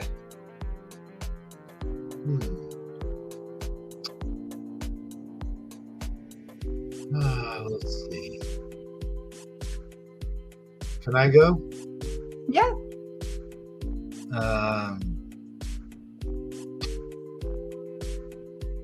Mask. I mean, The Mask. And Mrs. Doubtfire. Yeah, mine are in between. I couldn't decide. For sure, number 1 would be Mr. Nanny. I always did like that one.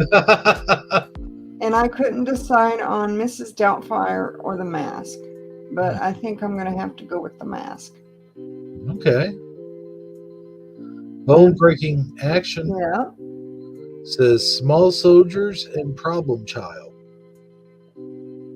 Wait, what? Is that even on the list? Yeah. Small Soldiers. Problem Child is? Yeah, Problem Child 2. Oh, I didn't know that. Yeah. Oh. Would you have switched them? Yeah.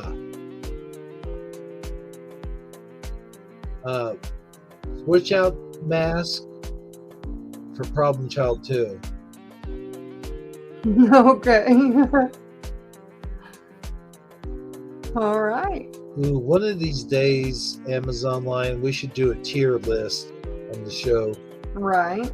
And rate our favorite snacks, our favorite sodas, our favorite, stuff like that. I think that'd be cool.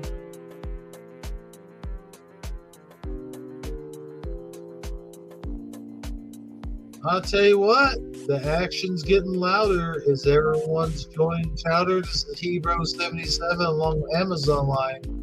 And man, this has been one heck of a show thus so far. I just wish we had more people watching. Right. Well, we got some cute little videos too that I posted to you. Do? Uh-huh. I'm not sure if the next one was for the audience or not. Maybe we can save that one. It's up to you. Okay, let me see.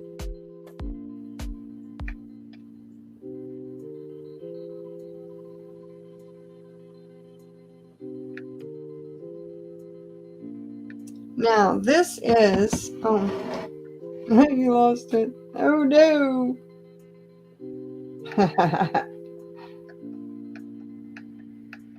Go through the memes again.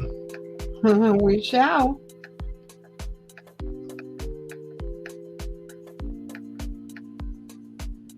There it is. Now it says you can only choose 2 smells. These are items 1 through 10. You have fresh cut grass, homemade bread, freshly brewed coffee, campfire, brownies baking, fresh towels, right before it rains, new paperback book, leather boots, or apple pie. This is a tough one. Right? Well, I don't really like campfire smells because they like give me a headache. The smoke does. And leather boots, I could care less about that. Now, all these other ones, you got homemade bread. I kind of don't like it when I walk in the Subway and I get that fucking bread smell. I know. Fresh towels. I mean, who the hell smells fresh towels? That's just ridiculous. I do. It's not that ridiculous then. Never mind. But no, that's a meh. New paperback books. I do admit, I do like to go to books and sniff books. Right? Also, the new book smell is awesome. Or when I also like when you get a comic book, like an older comic book, and you open it up, you smell it, like, oh man, that's so cool. But they say that scent is tied to memory. So, All right, so if I can only choose 2, I'm going to go with brownies baking and the new paperback book smell. Nice. Now I bet you could guess my number 1 on there. On that list. Your number 1 is number 4. No. No. Fresh cut grass. No. Freshly brewed coffee. Oh, yeah. You see, I should have got that the first try. My number 1 is freshly brewed coffee. And I believe my number 2 would be right before it rains. I would have the windows open, and the breeze of the rain getting ready to start breezing in through the windows, and then have the windows open until, of course, it tries to come in the house, and listen to the rain, listen to the storms. So that is mine. I used to like? It's like on a hot day, and then it would cool down, and then, like you said, just before it would rain, you'd have your window open. That cool breeze would come in, and you get that smell of the air of the rain that's about to come. And then it rains, and then you just listen to that rain. You're sitting there on the floor in your room. It's like, wow, that's pretty cool. You lay down, go to sleep, and then you wake up, and you're just like, wow, that was the coolest thing ever. Yeah. But I do have 3 little cute funny videos. Bone breaking Like action. to look at those. Do you have an answer? Maybe we'll get his answer later. Yeah. My head's hurting. All right. Zoop. Let me go ahead and turn off the music if we're going to play videos.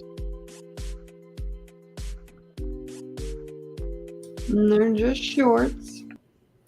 Okay, there we go. Yep, let me enter the messenger zone. BB-8 says rain, maybe. What did he say? Rain, maybe. Where's the dang videos? All I see is just a bunch of BS.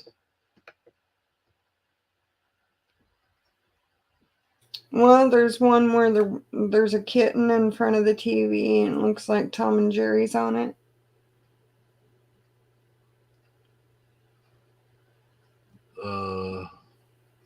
It's right after the memes for the crazy sock day.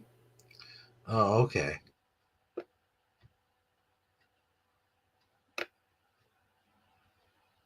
Okay.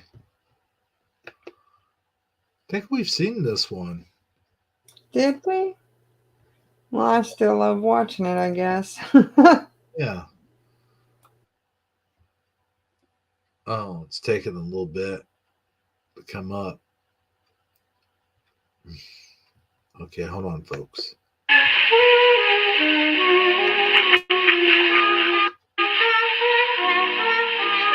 You can hear the music. Okay, hang on 1 second, folks. I'm in the process. And I'll tell you what, this is a very impressive looking TV, too. We have File of Fire, It's sitting on who has joined us. marble. Hey, File of Fire, welcome to You Know What. We're doing the. With you know who. Yeah. I had a great intro earlier, but you missed that. Whoa. Okay, there it is. All right, here we go. And I also talked about the number of videos I've been making here lately.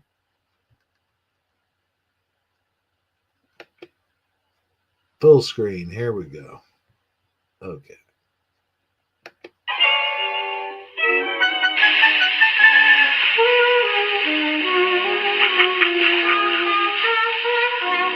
Oh no.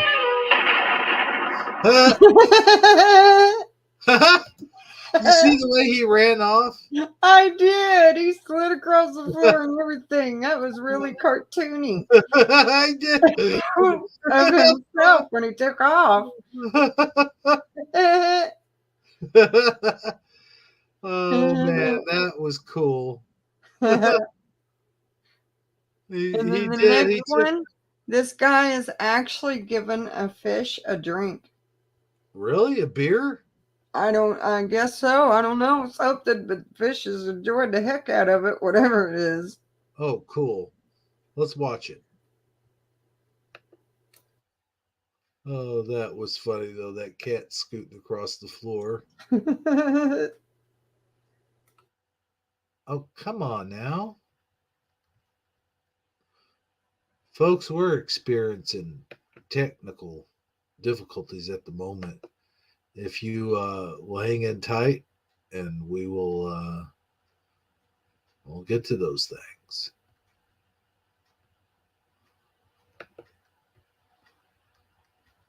Okay, I assume your next video is underneath that one. Yes. Okay, cool.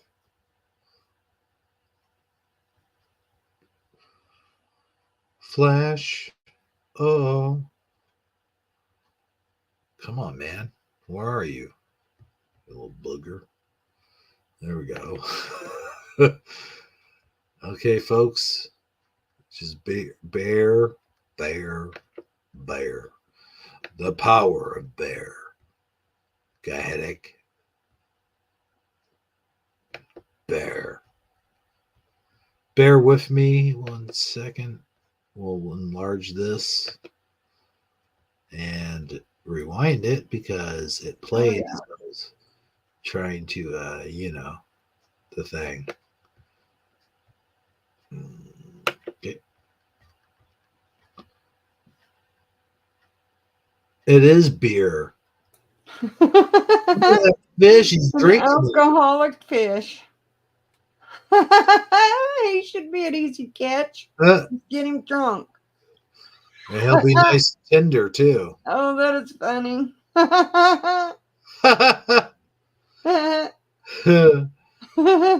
No, watch that again. Oh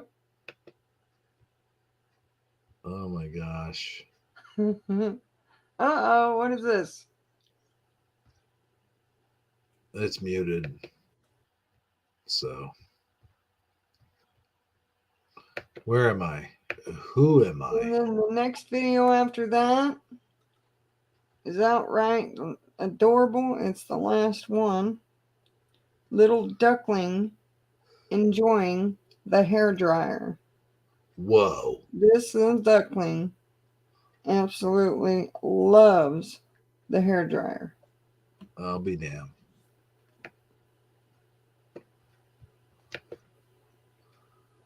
There better be some sound to this one. Oh, oh my gosh. Are you kidding me?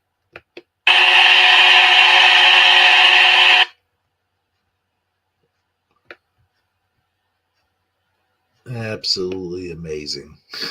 Ducks are funny.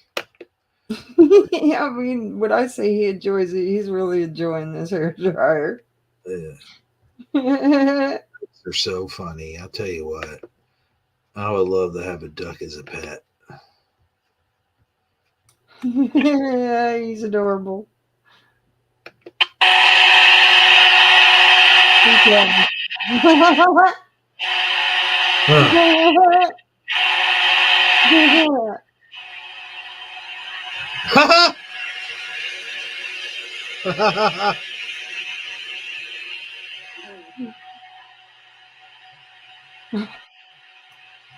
See how much he's enjoyed that.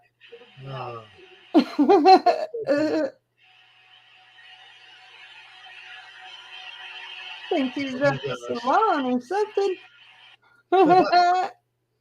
Man, I'll tell. Uh oh. No, what's this?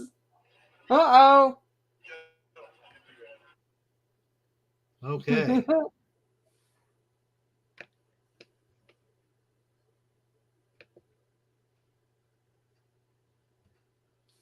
So, with it being the season that it is up and down and all around, I had found myself getting lots and lots of sinus headaches and pressure headaches and things like that. So, I actually did a couple of times try these acupressure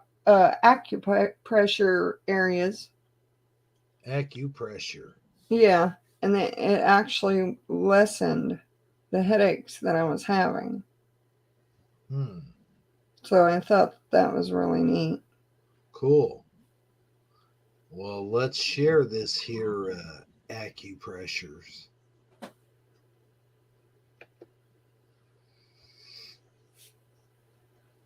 So go ahead. Well, depending on the cause, acupressure may help relieve headaches or ear pressure, but more research is needed on its effectiveness. Now, see, they said more research, but I was trying this myself, and one of the headaches, it didn't take it completely away, but it lessened it a whole lot. So, yeah, well, that's cool. If you want to just scroll down to the science behind pressure points, earaches, and headaches. Gotcha. Let's see.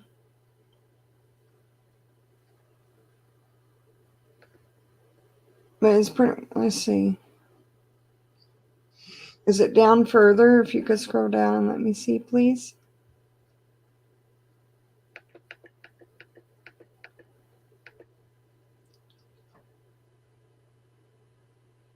Okay. Now this is, I guess, yeah, is that one of them right there? The forehead, Mm-hmm. the third eye, and you just pressure your finger, or in between your eyebrows and just above the bridge of your nose is a point, sometimes referred to as the third eye.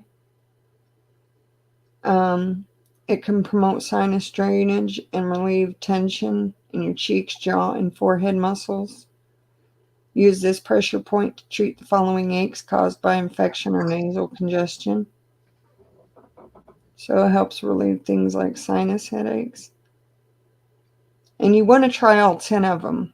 You want to go through the whole list of what they're showing here, because there's different areas. You have the temples, I should say, the base of the skull,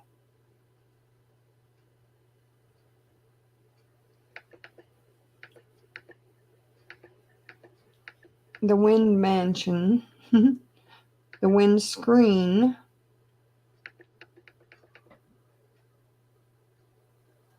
the ear gate, that would be the date,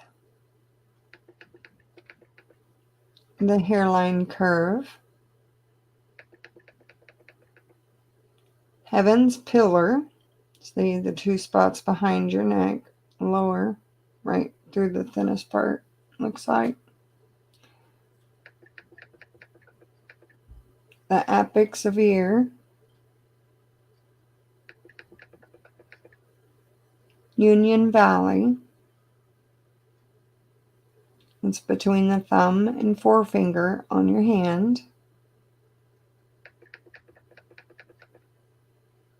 And so what I did was, for each of those moves, if you want to read through the paragraph, if you want to try this, if you too are going through the, whole sinus blahs, especially with headaches, then try these. I would suggest these and see what they do for you.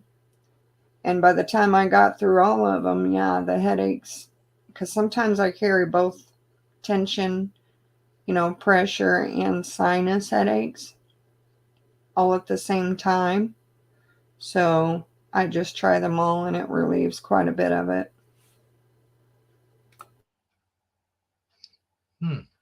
So if you want to post that, and anybody that wants to read it can. Not quite sure how to do that. Oh, okay.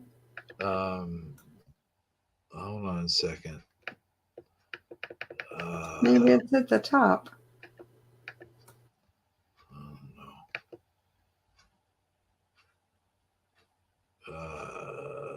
No, just never mind that, okay? Okay. I'm just saying, we talked about it. They know. All right, let's see who we have in here. We have Filefire doing most of the talking. We actually have 3 viewers right now. Not too shabby, Right. I gotta tell you that all of this stuff, there's a thing. Now I put it on Mandela effects because I put that in the intro. I think I might put it in the intro, not the intro, but the what's it called, description.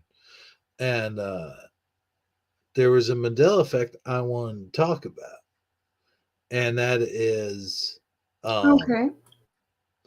and that's Skechers. Now everybody remembers Skechers and blah blah blah. And Skechers did a commercial here recently because the Mandela effect behind Skechers is there's no T in Skechers. Or I'm sorry, it's not Skechers, it's Sketcher. Something to that effect. But anyway, so now there's a commercial floating around basically pointing out that they're kind of making fun of the Mandela effect and people that believe in it, and also saying there's no T. and Skechers, or something to that effect. I don't know. I don't remember a T, I don't think.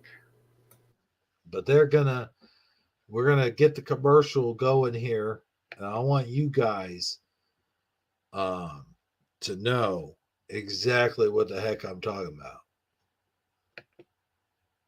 Don't doze off, bone breaking action. We had work for you to do earlier. You failed at your job. Now I'm not gonna fire you, but I'm gonna write you up for this one. You get 2 more write ups, and you will be fired. So no more falling asleep on the job. That's my thing that I say. All right, where are we? Hello, my baby. Hello, my honey. Hello, my ragtime girl. He says, nope. He put the answer up. Oh, okay. Hey, there you go. I'm not gonna write you up then.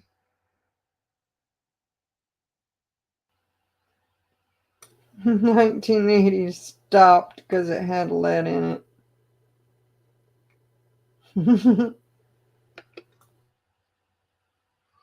Let's see if this is.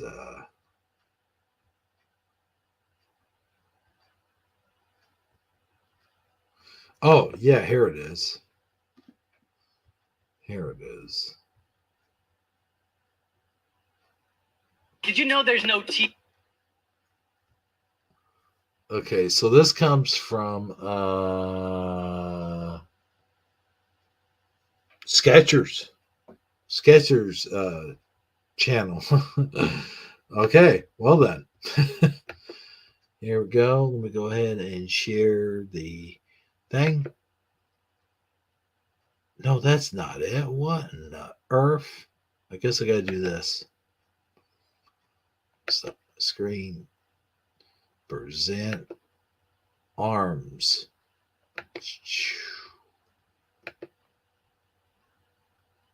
I'll be the legs and feet. Will form the arms. Okay, here we are. So this is the commercial. And I have to rewind it back a little bit, or you won't actually get the point. Did you know there's no T in Skechers? Never has been, never will be.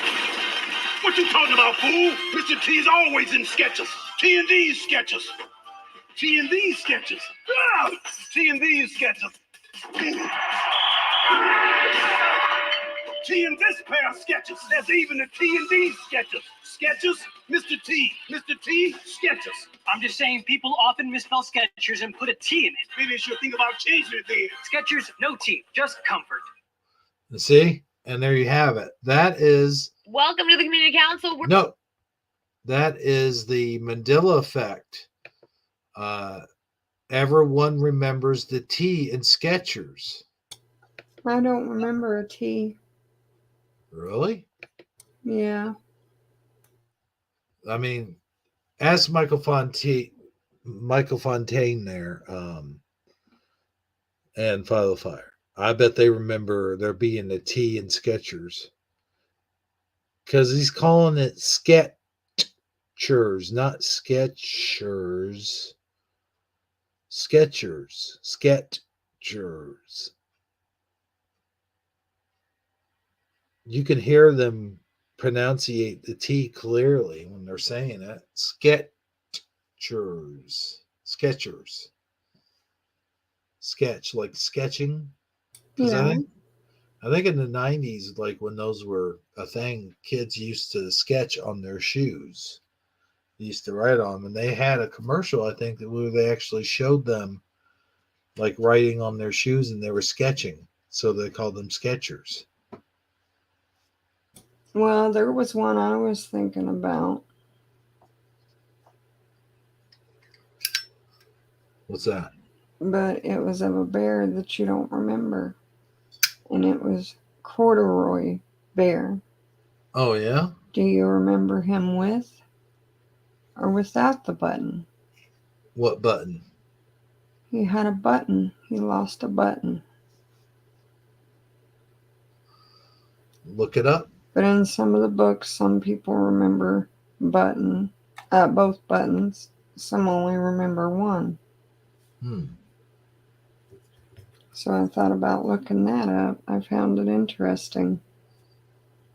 Yeah.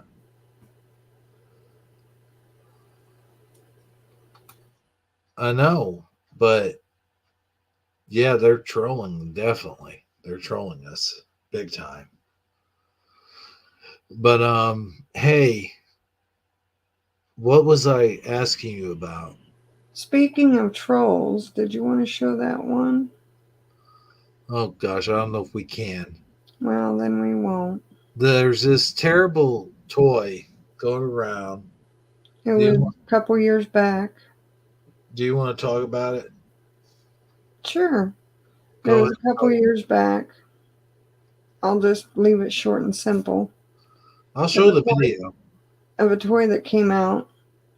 I I'll don't show know if the they video. ever got rid of it or not, but it'd probably be a good idea if they haven't. Just considering where the buttons were and the noises that came from this doll. And it was a certain troll doll. Yeah, from the movies, the troll movies. These are advertised to little kids.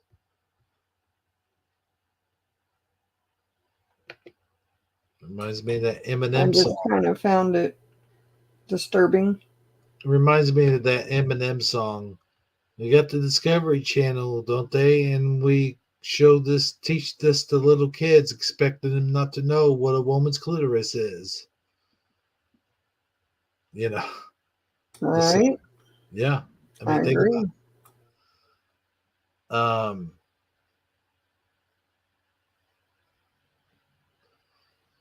But no, this is crazy.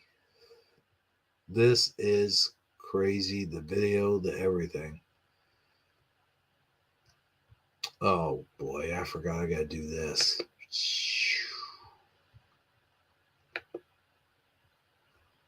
Okay. Get the sound going. Come on, you idiot. I hate this. Yeah, it's froze, not doing anything. Will you please turn the sound on? Stuck on the Skechers. There we go. Wait, what do you mean? I see a Skechers peer-to-peer community board on the front of the screen. Oh, shoot. And we're on the sides. We're on the side. Okay, let me do this. Okay, sorry about that, folks. I'm glad many people are coming in here. Sheesh. Yes, hello. Okay, I think I got it now. How about now? Yes, now I see it. Okay. Now cool. it's bigger. All right, here we go. Hey guys, I'm here at Walmart in the hallway or the aisle waiting for people to clear by so I can show you guys this. I'm really disturbed, like highly disturbed right now. Just give me a second because I want to wait. I don't know if you guys have seen this stuff. My lipstick's looking crazy. I don't know if you guys seen this stuff. I'm not one to like talk about this stuff on my social media. I like my social media to be like happy and an exciting place to go to, but I feel like this is really like pulling on my heart, and I feel like it's necessary to show it to you guys because like it's for real. So I'm not gonna spend $30 on it. I'm gonna give it to the customer service and be like, you need to take this off your shelves because it's actually for real. But I have Poppy. I don't know if you guys have heard about her. Hold on, there's people coming. Have anybody on here heard about her? I'm going to show you guys here. Hold on. There's people behind me, and I don't want them to be like, what are you doing? Because there's so many people in the world that think that this is okay, because here I am in the aisle talking about it with this lady. And she goes, yeah, I heard about that. I wanted to get it for my 2-year-old. She bought it anyways. She's like, yeah, she really wants it. Okay, ready? Here she is. It says that it makes that makes me want some 10 chips. phrases. Okay. Now, when it has a button here, an arrow for the button on the belly, an arrow for a button on the belly here. And I saw this video earlier, and I didn't believe it. You guys like my crackling? Oh, that's what those are.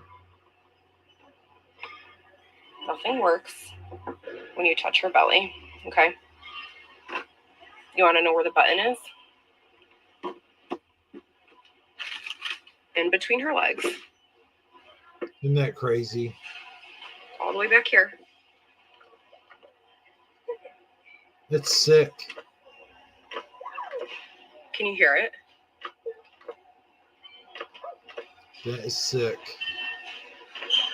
Can you guys hear it?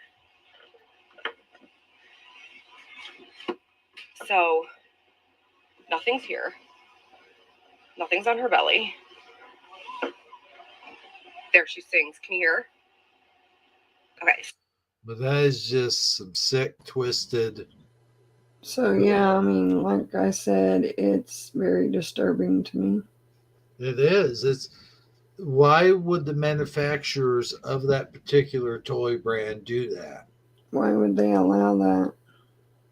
That is just, yeah, why would that get past inspection on toy line?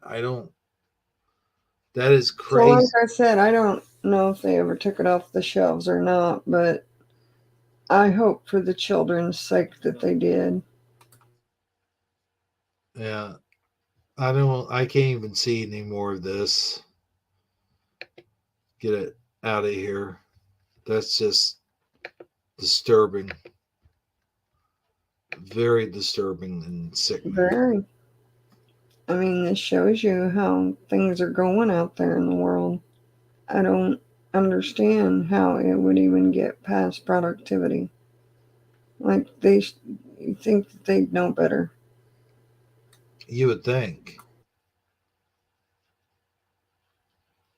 I mean, I've seen some crazy stuff, like some crazy toy stuff. Like there was this Buzz Lightyear that had his straw where his you know what should be.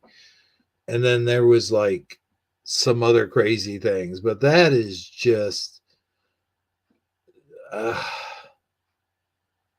the button's right there. I mean, it's just Yeah. that is just crazy. But on a plus note, hey, do you want to talk about those prayers that I brought up to you and you said that you didn't even know that they came with a prayer? Well, we're not going to do that right now. Oh, okay. Because I have some news for the audience. Awesome.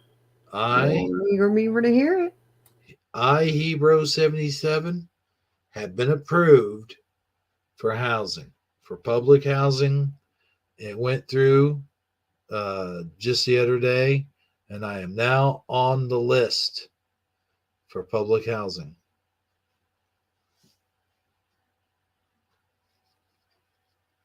Well, that's awesome. How does it make you feel? It makes me feel good. You know, I have not lived anywhere else in like a really long time. I've lived in this apartment back here for 20 plus years, and I've got to tell you, it has really worn out its welcome, and the place, you know, it's fallen apart in more ways than one. What I'm gonna do is when I do move out, I'm gonna take this place where I'm at and turn it into like a storage building. And that's what's gonna happen to it for the most part. Now, here's the thing. I have not lived anywhere new, like I said, for about 20 years. I moved out the first apartment I ever had, right? Like the first actual apartment. I moved out of there, I would say in 99 or going on 2000. Like it was literally almost the year 2000 when I moved out. Um, but I lived there for like 2.5 years. And it's like when you do move into a new place, at least when I did, you have sort of like that feeling of homesickness, so to speak, for the first 2 weeks. And then that sort of goes away. But when I did it back then, when I moved into that, I had that because it was the first time that I was ever out there in the world as an adult and on my own, my early 20s, so your your early 20s, you're going to get that. You're going to get that, like, oh my gosh, I'm out here on my own. It's a little scary. It's a little exciting. It's a little like, oh, I finally got my own place, woohoo. Now, no, when I moved out and I've been living here, like I said, for over 20 years now. And when I lived here, I didn't have that feeling, you know. So it's been a long time coming. I'm just excited. I'll be excited when they finally call me up, get it, and I get a place, and get all my stuff over there and get settled in. And it's going to be nice. It's going to be nice not to worry about deteriorating walls or leaky floor underneath, or um, stuff like that. I mean, gosh, that'd be really nice. I saw a bug today and he crawled up my leg and I shook him off my leg. I felt something. It was before I got Oh into the man. shower, but now wait a minute. Let me hold on. I'm almost done here with this rant. But he got up there. And at first I thought, how you sometimes feel like those, like your nerves kind of just going. I thought it was that, but it was an actual bug. And I shook him off. And I'll tell you what, I got to break out the spray and spray this place down and do all that stuff all over again. It's that time of year. You got to spray down your pad and spray down the outside around the doorway and sidewalks and shit, the cracks and crevices. And it's just that time of year, man. Well, if you don't mind, I have to step away for a few moments All right. to do something, and I'll be right back. We'll be right back. Okay, so that's kind of my story, is like I stepped out into the world. And you know what? This was an actually pretty good size apartment. We're talking, you walk in the living room, right? Didn't have an area for your kitchen table. So the living room was part of the kitchen. But the living room, I could fit, let me put it this way, I could fit 2 couches, a chair, and enough room for a kitchen table, and then also an exercise bike in the back. I mean, this living room was huge, boy. Biggest living room I ever seen. Even my grandparents' house don't have that big of a living room. And the closets. Let me tell you about the closets. You see, the thing is, this is a place for the disabled. And I got in there because technically I'm on disability. So I got in there through a group. They were an SIU group for people with disabilities. And they teach you how to live, how to clean, how to cook for yourself, how to take care of yourself and stuff. It was called EDC, Adult Education. and they taught you how to, cook and do dishes and all this stuff. Even though I already knew all that stuff, you still gotta sign off on all of it before you can get these nice apartments. So anyway, long story short, I got my first apartment, and the closets, they were like almost like walk-in closets. I mean, you slid open the door, and it wasn't like a door; it was like a sliding curtain thing, but it was plastic. I don't know how to explain it, but anyway, these things were huge, and they had shelves, and there was two of them. One was in the bedroom, one was in the entryway, the living room, and we didn't even have to take out our garbage either. We just opened up a thing and threw it down the chute. It was pretty cool. It's pretty tight, and it had a balcony. I could go out on the balcony. I had a chair. I'd go out there and sit in my chair and look at the pigeons. That was one of the drawbacks, though. There was a lot of pigeon shit out on that balcony, and it would get pretty damn nasty pretty damn quick if you didn't clean it up. I'm telling you. I would often get it in my air conditioning duct down at the bottom, and oh, you talk about disgusting. Try cleaning pigeon shit out of your air conditioned drain.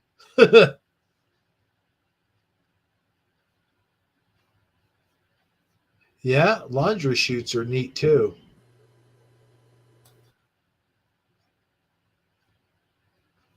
Had a trailer that had the avocado green cabinets. And oh, I still got the avocado green stovetop. It just don't work. Oh, ho, ho, ho, ho, ho. Santa Claus, is that you? Yes, I've come here with some fine chocolatey treats. Oh boy, I love your chocolatey treats, Santa Claus.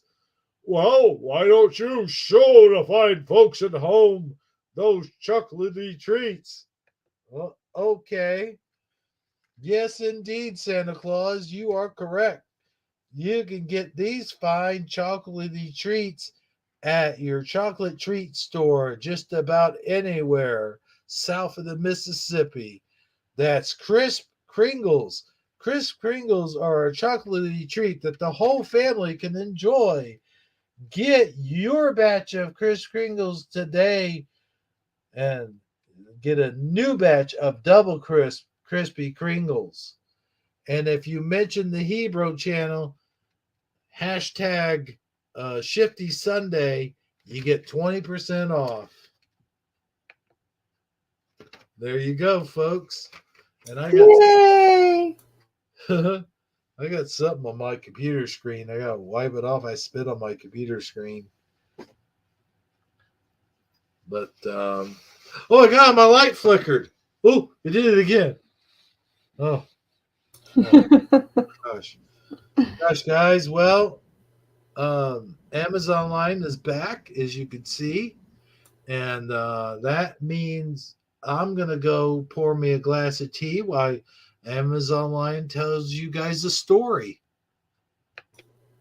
Well, would you like me to tell the story of the prayer that Yes, go we've ahead, gotten please. into? Okay, well, I don't know what we were speaking about, but I know that we got into the topic of prayers. And I was talking to him about the Pledge of Allegiance to the cross of our Lord Jesus Christ. And he said, that's not a thing. I said, yes, it is. They have three different ones. Some of the churches I went to growing up, there's a Pledge of Allegiance to the Bible, a Pledge of Allegiance to the Christian flag, and a Pledge of Allegiance to the American flag. And so I had sent him that material just so that he could see that there was pledges to these things. So, with that being said, when he gets back for making his tea, we can show that. So I just thought it was really neat. What I could do is I can go ahead and start out, because even on Google, I think it said that, it may have said it different from Google compared to the picture that I found. But I'm not sure. We'll read through both and see. But the one I got off Google so that I could get the picture was, I pledge allegiance to the cross of our Lord Jesus Christ and to the faith for which it stands, one Savior, King eternal, with mercy and grace for all. And then I had sent a picture of these 3 prayers on it. Like I said, one for the Bible. There you go. Here's one for the Bible here. This is the picture I found. Here's the one for the Bible. I pledge allegiance to the Bible, God's holy word. I will make it a lamp unto my feet and a light unto my path, and will hide its word in my heart, that I might not sin against God. The Christian flag, the pledge states this: I pledge allegiance to the Christian flag and to the Savior for whose kingdom it stands, one brotherhood, uniting all mankind in service and in love. And, of course, the American flag. I pledge allegiance to the flag of the United States of America and to the republic for which it stands, one nation, under God, indivisible, with liberty and justice for all. So what are your thoughts on that, Hebrew 77?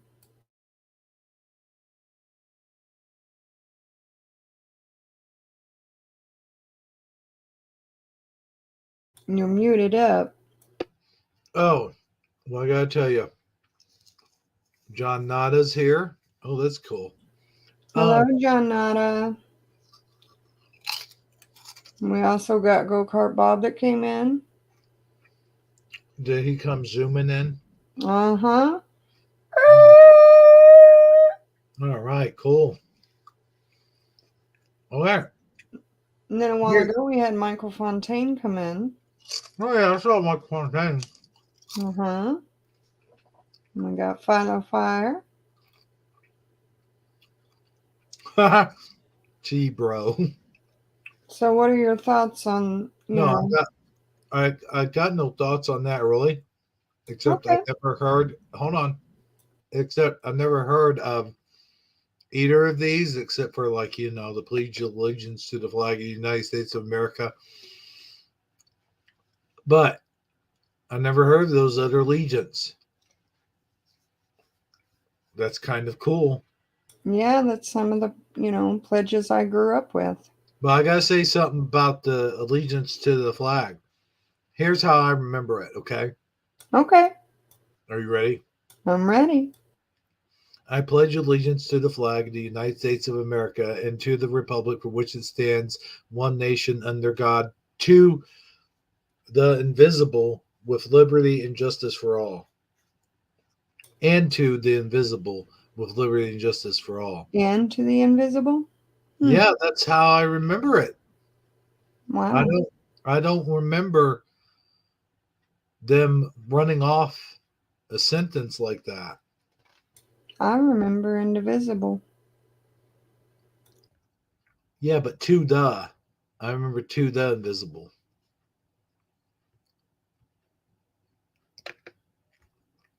That's the thing that's going on here in my head. I'm saying maybe this is why I remember it this way, just the word indivisible, because that's how we said it in church. Right. But I don't remember that. Okay, let's move on. I'm going to have more chips. What's the next one here? Well, about the only thing that I have left on there is the guy that they gave, the THC2 in the 1970s. And if you want to play that, you can, or you don't have to. Or I have the little short creepy critter section. That's about it. Okay, here's what we're going to do. Because I know people out there, they didn't come here expecting to see a shorter Shifty Sunday. I know that much. But I also know I'm getting hungry.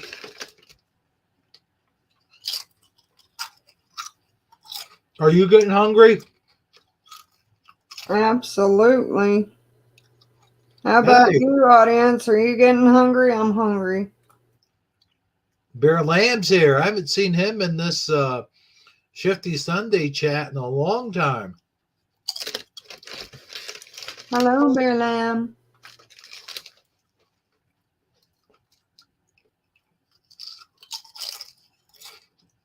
Good to see you, man.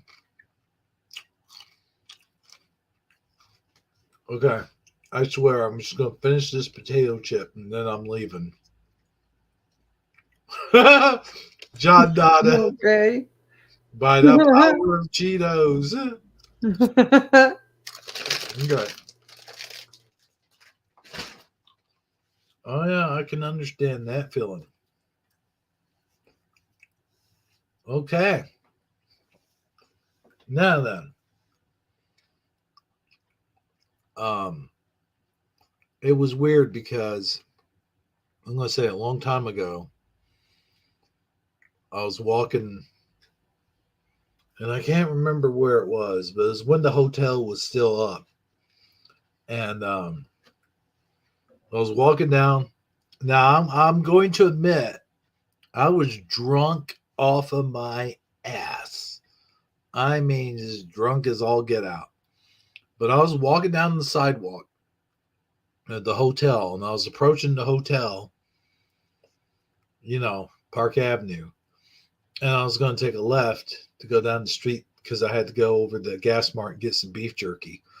But I was like, I looked over off the side of the road where the sidewalk was, and I could swear to Christ, I saw a lobster in the road. Like, I looked over there, and I'm like, what the fuck? There's a lobster in the middle, he wasn't in the middle of the road, he was on the side of the road. Like where the curb is. Maybe he was taking a vacation. I don't know, man. But it was weird. I could have swore I saw a lobster in the street. And I'm like, whoa. And he wasn't dead. He was alive. He was red. Well, maybe somebody got him, was going to try and eat him, couldn't talk themselves into, cooking him in the pot, so they just kind of didn't know where he went and let him go in the woods. Then when I told somebody that story, they said, bullshit, you saw like a crawdad or something. I'm like, dude, no, I swear to God, it was a lobster. It was this big ass thing with a tail in the back and claws. What do you call that? Yeah. But he swore up and down I was full shit, like we don't have lobsters in Heron. But I was like, well, what if someone had one in their tank? Or what if a lobster swam all the way from the ocean to Ren Lake? I don't know.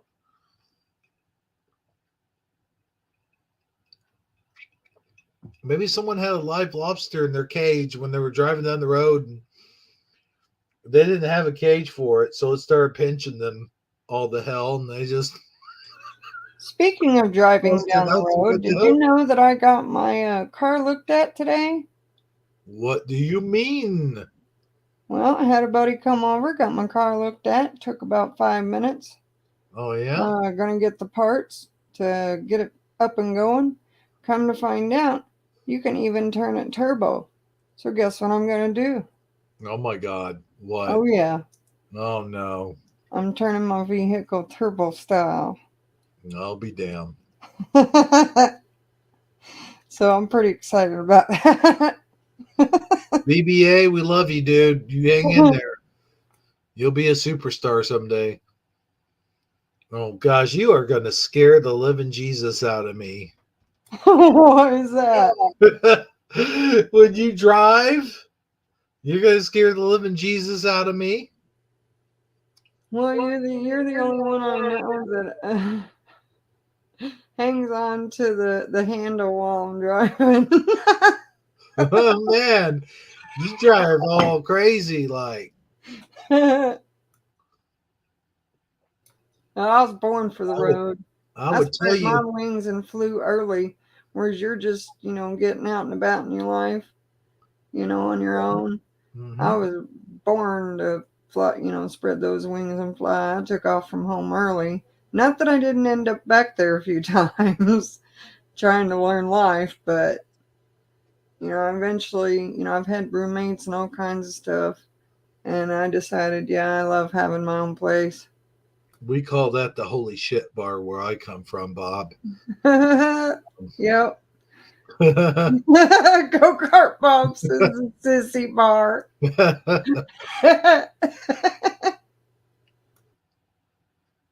No, my buddy's worried too. He say, I'm gonna have to get you one of them there machines. A woman wouldn't be driving the bus, Bear Lamb. It'd be a trans or something like that. Oh, that little machine that detects certain people.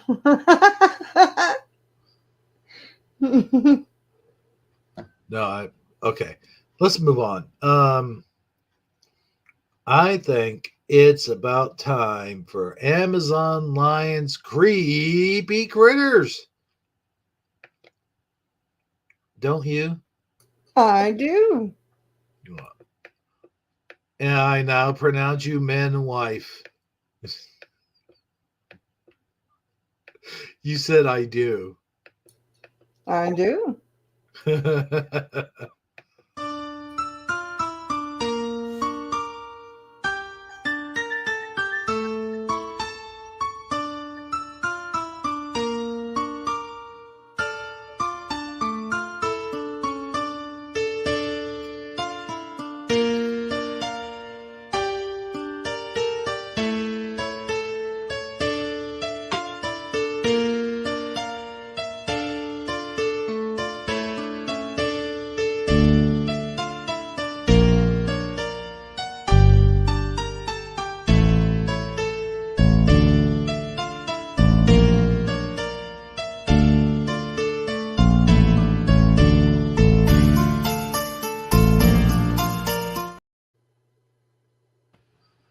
And now, Amazon Lion, why don't you take the keys? Well, it looks like someone just joined us in the comments just on time for the creepy critters. Good old Orvormax. Whoa, what the heck is that god awful thing? Oh my They call goodness. It's well, gonna break me out into a panic attack. yeah, they call this thing the freaky hairy frogfish. Oh my goodness. Well, let's see about that. You know what he looks like? He kind of looks like if Fozzie had Phil sleep underwater and then did it with like a fish and then had Okay. This is Fozzie's fish babies. Okay then. Well, if a pig Ozzy's fish babies. if a pig can get it on with a frog, then why can't a bear get it on with a fish? I have no idea. I mean, come on. If we're gonna split hairs here, then let's be realistic. A pig is doing that with a frog in that Yeah, I scenario. I mean, mean, it is called the frog fish, so hey. no, I mean, oh, never mind. Get this, get this article out of the way here. The hairy frogfish is a master at its craft, that being the craft of an ambush hunter, using excellent aggressive mimicry-based camouflage. It lays in wait for passing prey to take an interest in the lure, esca, at the end of the rod, elysium on its head. As soon as a fish comes close enough, wham, they are engulfed in less than a split second. These cool critters can be found in the tropical and subtropical waters off the coast of the Atlantic, the Gulf of Mexico, and the Red Sea, the eastern coast of Africa, Hawaiian Islands, Japan, Australia, and New Zealand. Fortunately, their numbers are stable and they are listed as least concern by the IUCN. Huh. Cool. Now to the first you'll see the stats. Scientific name, what is that? Antennareus striatus. Mm-hmm. Weight is up to 1.2 ounces. Length up to 9.8 inches. And the lifespan is up to 20 years. Wow, that's a long time. Now on to the facts. There are approximately 46 known species of frogfish. Number 2, these critters are a part of the anglerfish family. 3, frogfish have very stretchy stomachs that can enlarge to 2 times their body length, and they can extend their mouths up to 12 times its normal size. Number 4, they can change their colors to match their surroundings, but this task takes weeks to accomplish, unlike the chameleon, who takes mere minutes. Number 5, the hairy frogfish preys on fish and crustaceans. But wait, there's more on the hairy frogfish. Frogfish are preyed on by larger fish, sharks, moray eels, and other anglerfish. Number 7, hairy frogfish seldom swim. They prefer to walk, using their modified dorsal appendages. Number 8, in the Maldives, in a recent mass coral bleaching event, frogfish were seen to be totally white in an effort to camouflage themselves against the dead and bleached coral. Number 9, the lure of these species of frogfish has been seen to the biofluorescent. This enables the fish to attract prey in the dark. Number 10, when the frogfish does swim, they do so via jet propulsion. It will use tube-like backward-facing gill openings that propel it forward rather than using a tail like most fish do. But wait, there's still more on the hairy frogfish. 11, females can lay up to 180,000 eggs at one time. 12, the eggs are attached to a buoyant string of mucus, which looks like a ribbon and is called an what is that? Huh? Pelagic egg raft. Once the eggs are released into the egg raft, the male will fertilize them right away. 18, when the eggs hatch, the fry look like miniature versions of the adults, but lack the lure that develops later. 14, hairy or striated frogfish typically mimic algae and soft corals. However, they can also copy the look of venomous black urchins. 15, frogfish are sexually dimorphic as the males are diminutive compared to the female.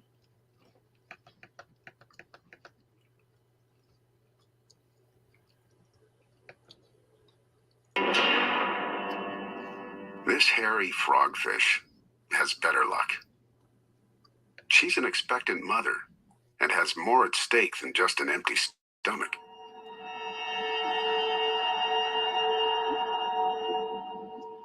She tucks behind the coral and waits. I'll be darned.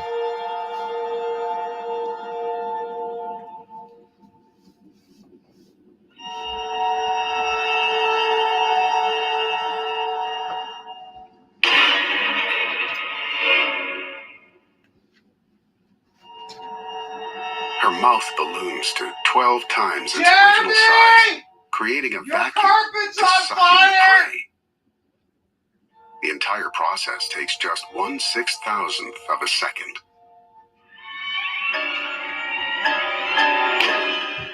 Far too quick for the prey to react.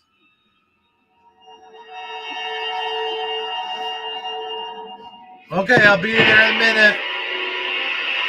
Okay. It's the fastest bite in the animal kingdom. Huh. Well, that was cool. There you have it. Mm-hmm. Do. Where am I? Oh. Well, that was both interesting and entertaining. Why, thank you. I'll tell you what, though, man. Seriously though, that hairy frogfish deal, I would not want to catch that thing and try to eat it.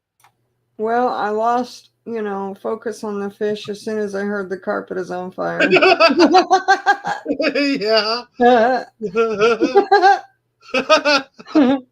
Oh no, that was I just was like, a little did you bit. run to get some water? That was a little bit that I was putting on. It really wasn't. I was just, You never know. I was entertaining the audience a little bit. You know that one video that I shot where I pretend like my mom's yelling at me? I thought I'd do something like that. Yeah. But I'm going to read some comments here. All right. Sounds good. Getting tea, hairy eggs.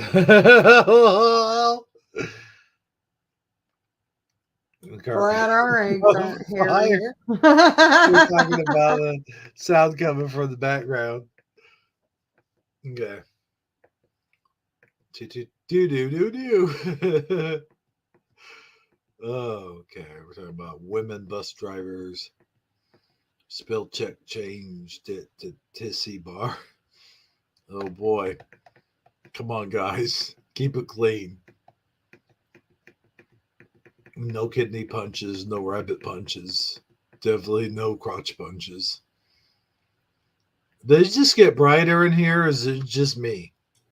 Probably just you. Okay. I was just trying to figure it out. Well, folks, let me go ahead and give this room a shout out. Amazon Line, do you have any more video? The only one I had left was the THC one that they gave the guy back in the 1970s. Oh, yeah. And that was it. Okay, well, let me go ahead and give this room a shout out. All right. And I just want to say to everyone who's watched the show tonight, before I give this shout out, thank you for being a friend. We've been, anyway, Philo Fire, Go Kart Bob, John Nada,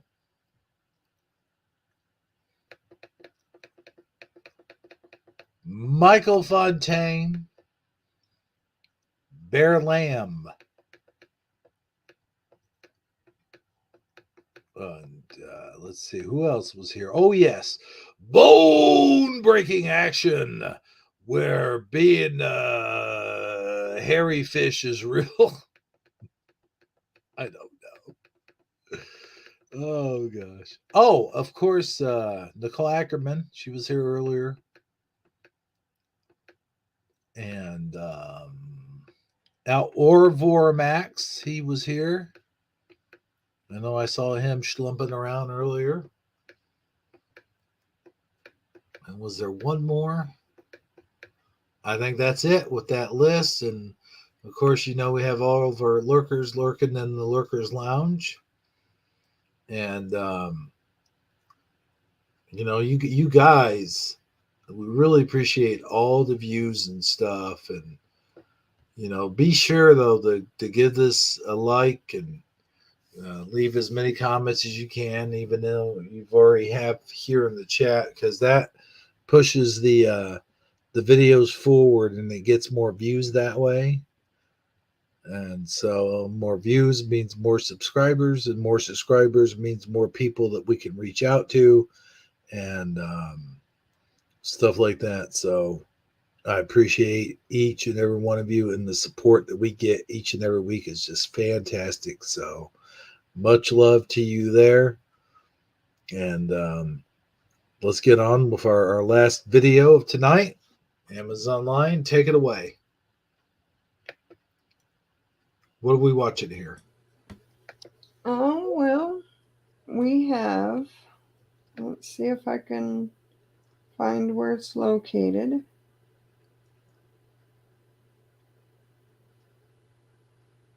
It is in between the pressure points for the ear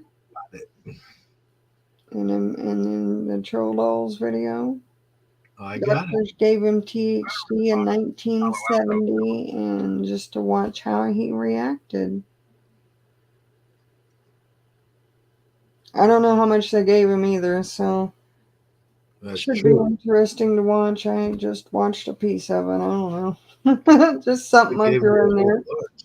Who knows?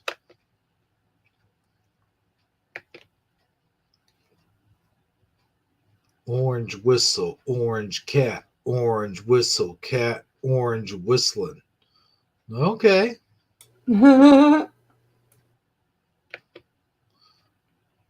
Let's go to full screen. And let's see how much weed they gave this guy. Right. I'm eager to know. Was conducting some of the first experiments with pure THC on human beings. One volunteer subject is Bill Mahler, 23, unmarried, and a graduate student at Stanford. He was given an amount roughly equivalent to 3 marijuana cigarettes, a comparatively mild dose, but a little more than most. Oh my gosh, that's a lot. Well, we're ready to go. That's like what a blunt to himself. It's like what, 3 joints? Yeah. Controlled experiments like Good Lord. now, with the newly isolated chemical, Dr. Hollister hopes to define more precisely what marijuana does. You probably noticed it has a mildly alcoholic flavor. That's something we can't avoid because the drug has to be dissolved in alcohol.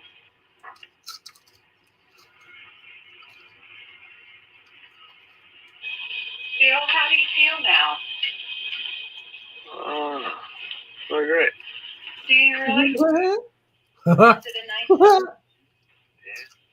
I bet he does. That was 3 joints. You probably can't move. No, it doesn't wonder. Why is it getting so hot in here with these lights, you know?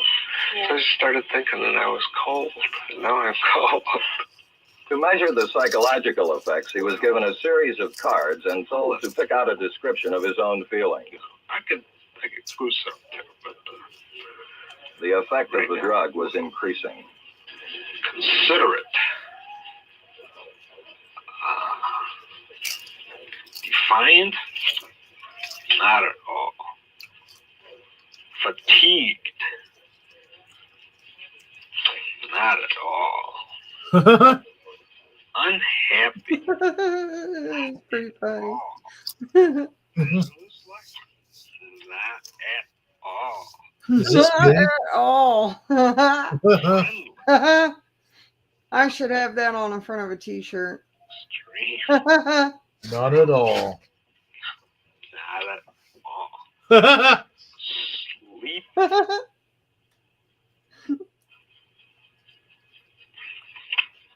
Oh, strong. Do you think you feel stronger than you usually do? No. Well, just, I mean, if, it's just the bigger range, It's really spread out. It's the same me, no, same me. It's, it's just portion out a little more varied. Not so cluttered.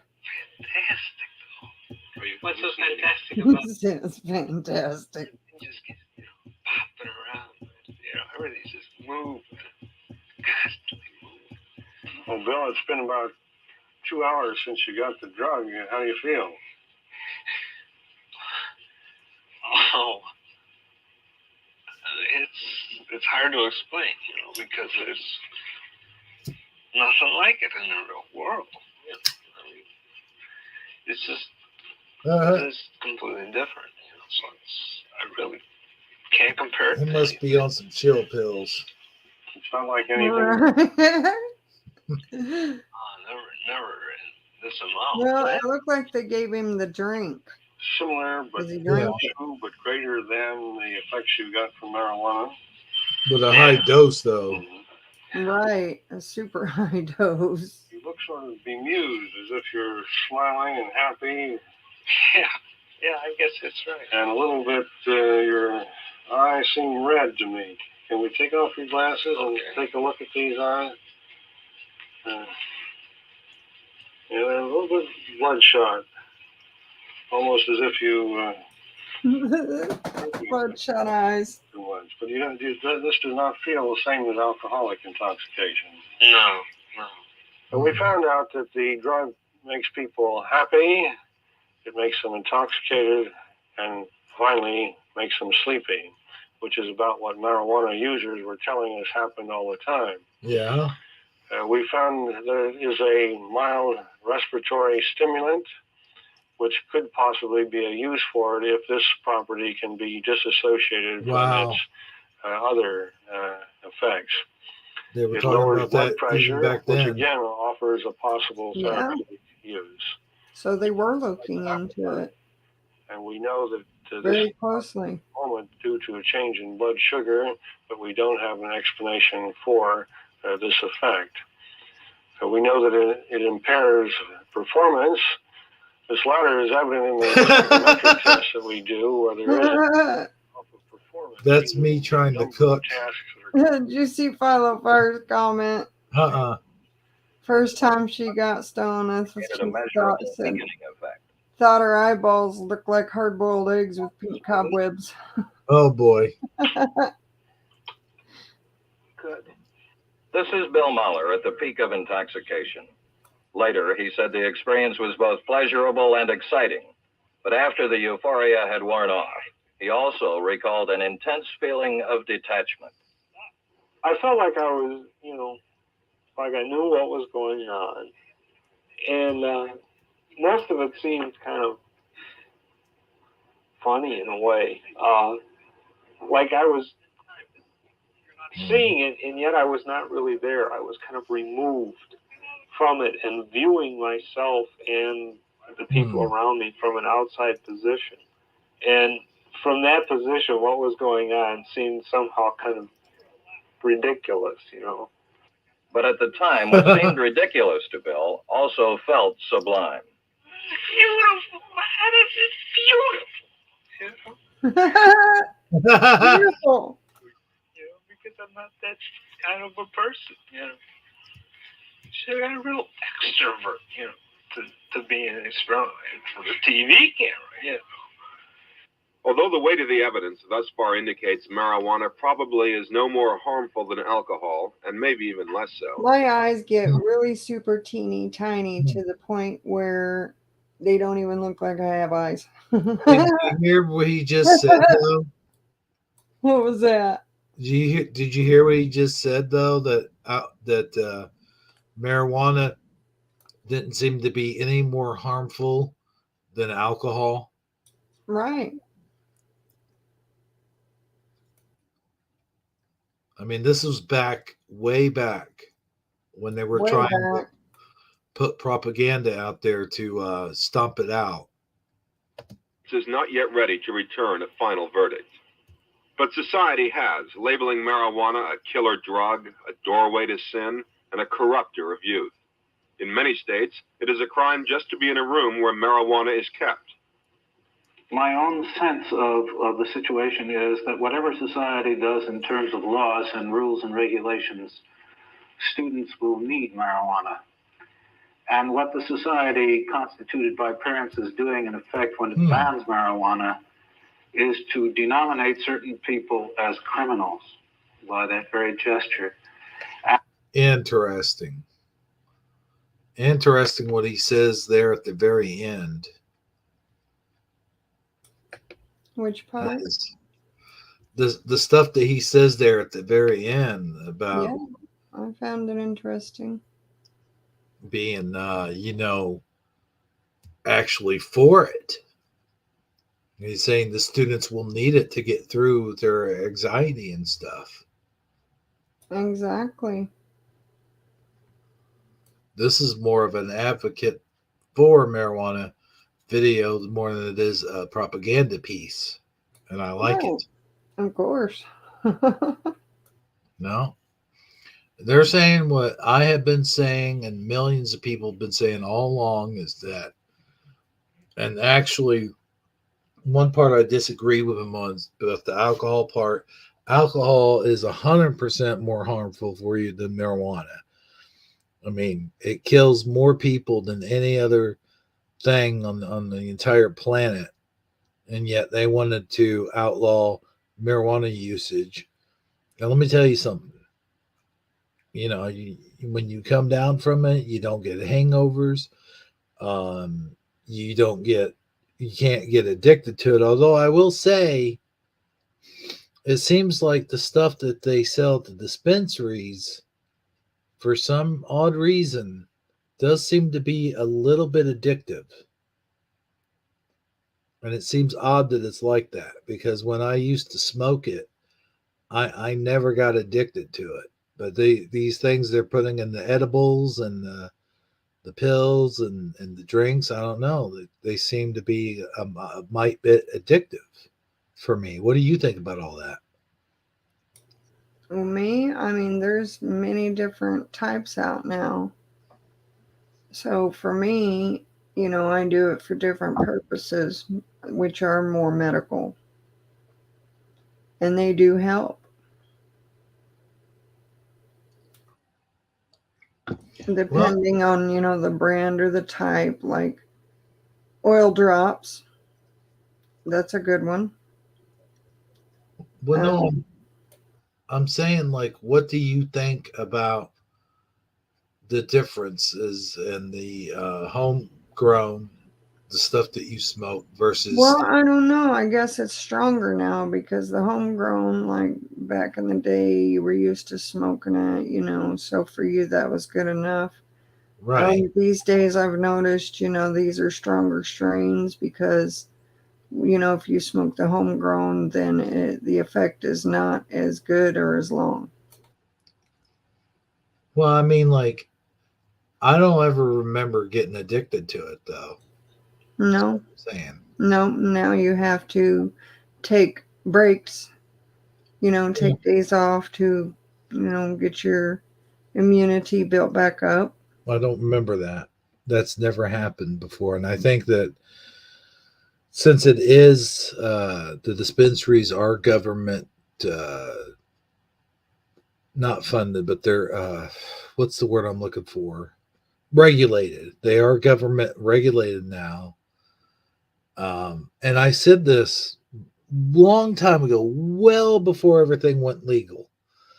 I said, in order for them, I said one of the arguments would be, if you present this before Congress, you say, well, you